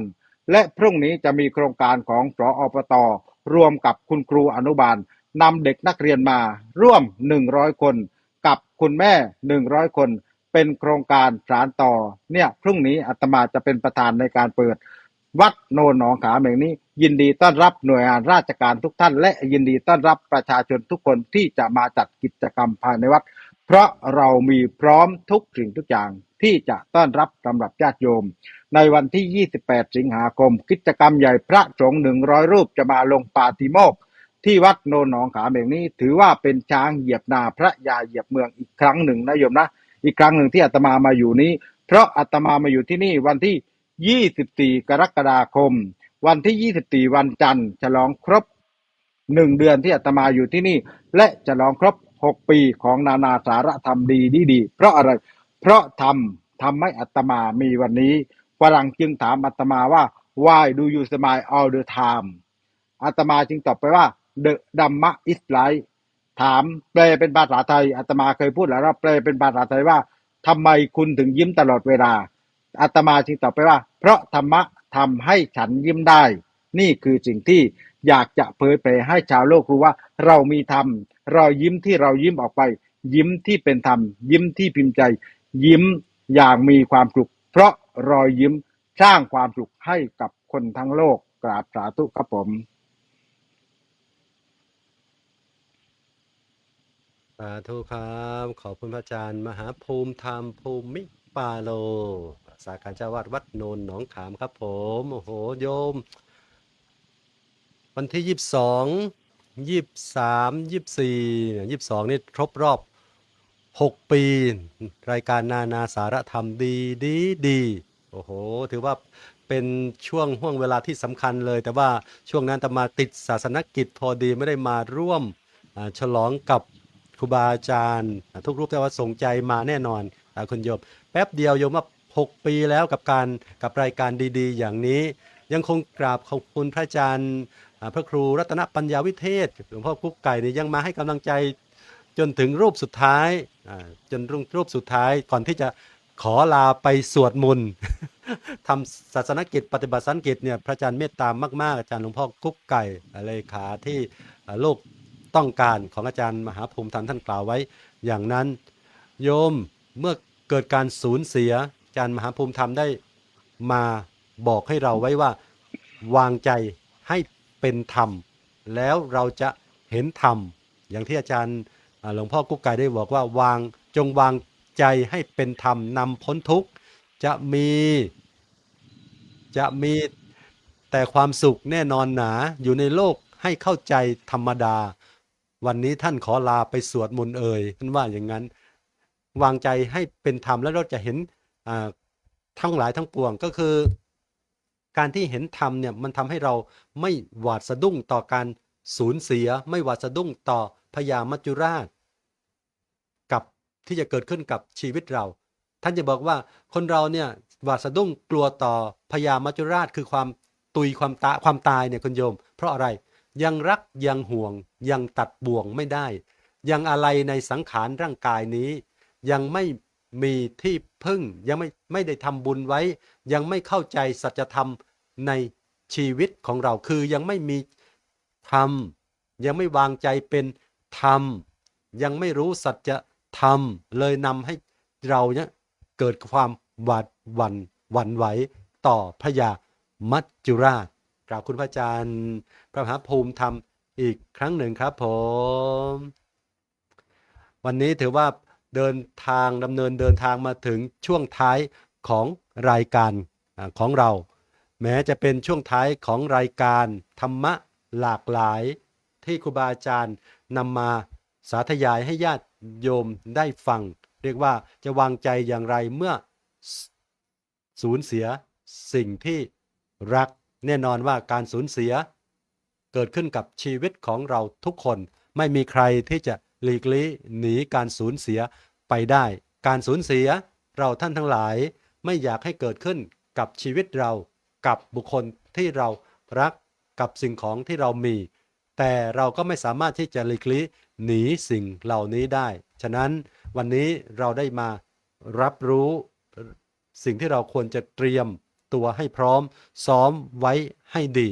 เรื่องการตั้งสติให้มั่นเพื่อให้เกิดปัญญาที่จะรับรู้เพื่อจะต่อสู้กับสิ่งที่จะเกิดขึ้นคือการสูญเสียเมื่อมาถึงกับชีวิตเราสิ่งทั้งหลายทั้งปวงไม่เที่ยงไม่แท้ไม่ทนสิ่งใดมีเกิดขึ้นในเบื้องต้นแปลเปลี่ยนไปในท่ามกลางและแตกดับสลายไปในที่สุดองค์สมเด็จพระสัมมาสัมพุทธเจ้าจึงตรัสไว้ว่ายังกินจิสมุทยธรรมังสัพพันตังนิโรธธรรมมันสิ่งใดสิ่งหนึ่งมีความเกิดขึ้นเป็นธรรมดาสิ่งทั้งหลายย่อมมีความแตกดับสลายไปเป็นธรรมดาทำใจให้เห็นธรรมทำใจให้มีธรรมแล้วนำไปสู่การที่จะเตรียมรับความสูญเสียให้ได้วันนี้กราบคุณครูบาอาจารย์พระธรรมวิทยากรทุกรูปที่เมตตามาสนทนาธรรมบรรยายธรรมให้ญาติโยมได้ฟังและก็เจริญพรอนุโมทนาบุญกับญาติโยมทุกคนทุกท่านที่เมตตามาร่วมอยู่รับฟังพระธรรมเทศนาเป็นกำลังใจให้ครูบาอาจารย์จนถึงวาระท้ายรายการจะได้กราบพระนาพระอาจารย์พระครูสุนทรธรรมนิเทศได้เมตตามากล่าวสรุปแล้วก็กล่าวให้พรปิดรายการครับผมก็ขอบพระคุณครูบาอาจารย์ทุกรูปอีกครั้งหนึ่งนะครับที่เมตตาแบ่งปันก็คิดดีๆให้ในรายการ นาสารธรรมดีๆค่ำคืนนี้ ก็สรุปว่าสิ่งที่รักไม่ได้มีหน้าที่อยู่กับเราตลอดไป แต่เมื่อมันยังอยู่ก็จงดูแลให้ดีที่สุด เมื่อถึงเวลาต้องจากก็ต้องยอมรับด้วยสติ และเมื่อมันยังมีชีวิตอยู่ก็จงเดินหน้าต่อไปด้วยความดี เพื่อให้คนที่รักเราเขายังคงมีความสุขแล้วก็มีความปรารถนาให้เราได้เดินตามทางของความดีต่อไปนะครับ อย่าเสียใจกับสิ่งที่สูญเสียจนทำให้ชีวิตที่เหลืออยู่สูญหายไปนะครับ แต่ก็ขอให้ทุกท่านไม่ว่าจะสูญเสียอะไรไปก็ให้รักษาใจไว้ให้มั่นคง เพื่อทำหน้าที่ของตนต่อไปให้ได้มากที่สุดเท่าที่ชีวิตที่เราเกิดมาจะทำได้ ก็คือสานต่อความดีของผู้ที่ทำดีให้เราเห็น แล้วก็แม้พ่อแม่จากไปร่างกายเลือดเนื้อของท่านยังอยู่กับเรา ก็ขอให้เอาสิ่งเหล่านี้มาทำความดีเพื่อเป็นการบูชาท่านต่อไปครับผม ก็ขอจบรายการสำหรับค่ำคืนนี้ทุกท่านนอนหลับฝันดีมีความสุข ก็ขอขอบคุณทั้งผู้เป็นพระวิทยากรทุกท่านผู้ฟังทุกคนด้วยขอขอบพระคุณนะครับก็ขอเจริญพร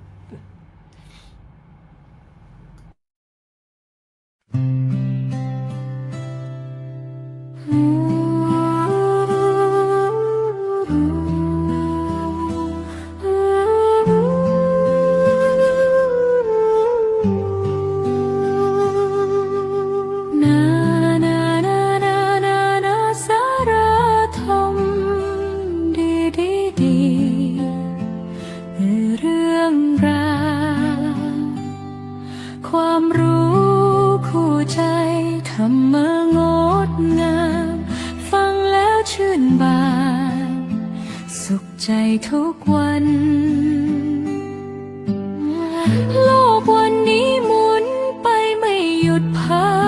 กหลายคนเหนื่อยนักกับเรื่องราวมากมายมาฟังธรรมะเติมพลังหัวใจสร้างแสงสว่างไว้ให้ชีวิตก้าวเดินนานาสารธรรมดีๆฟังแล้วใจดีมีสุขเหลือเกินธรรมะใกล้ตัวเรียนรู้เพลิดเพลินสร้างทางก้าวเดินด้วยปัญญาและคุณธรรมนานาสารธรรมดีๆวันนี้มีดีมาแบ่งปันสาระความรู้คู่ความสุขทุกวัน มารวมสร้างสรรค์สังคมงดงามไปด้วยกัน ไม่ว่าหนทางจะไกลเพี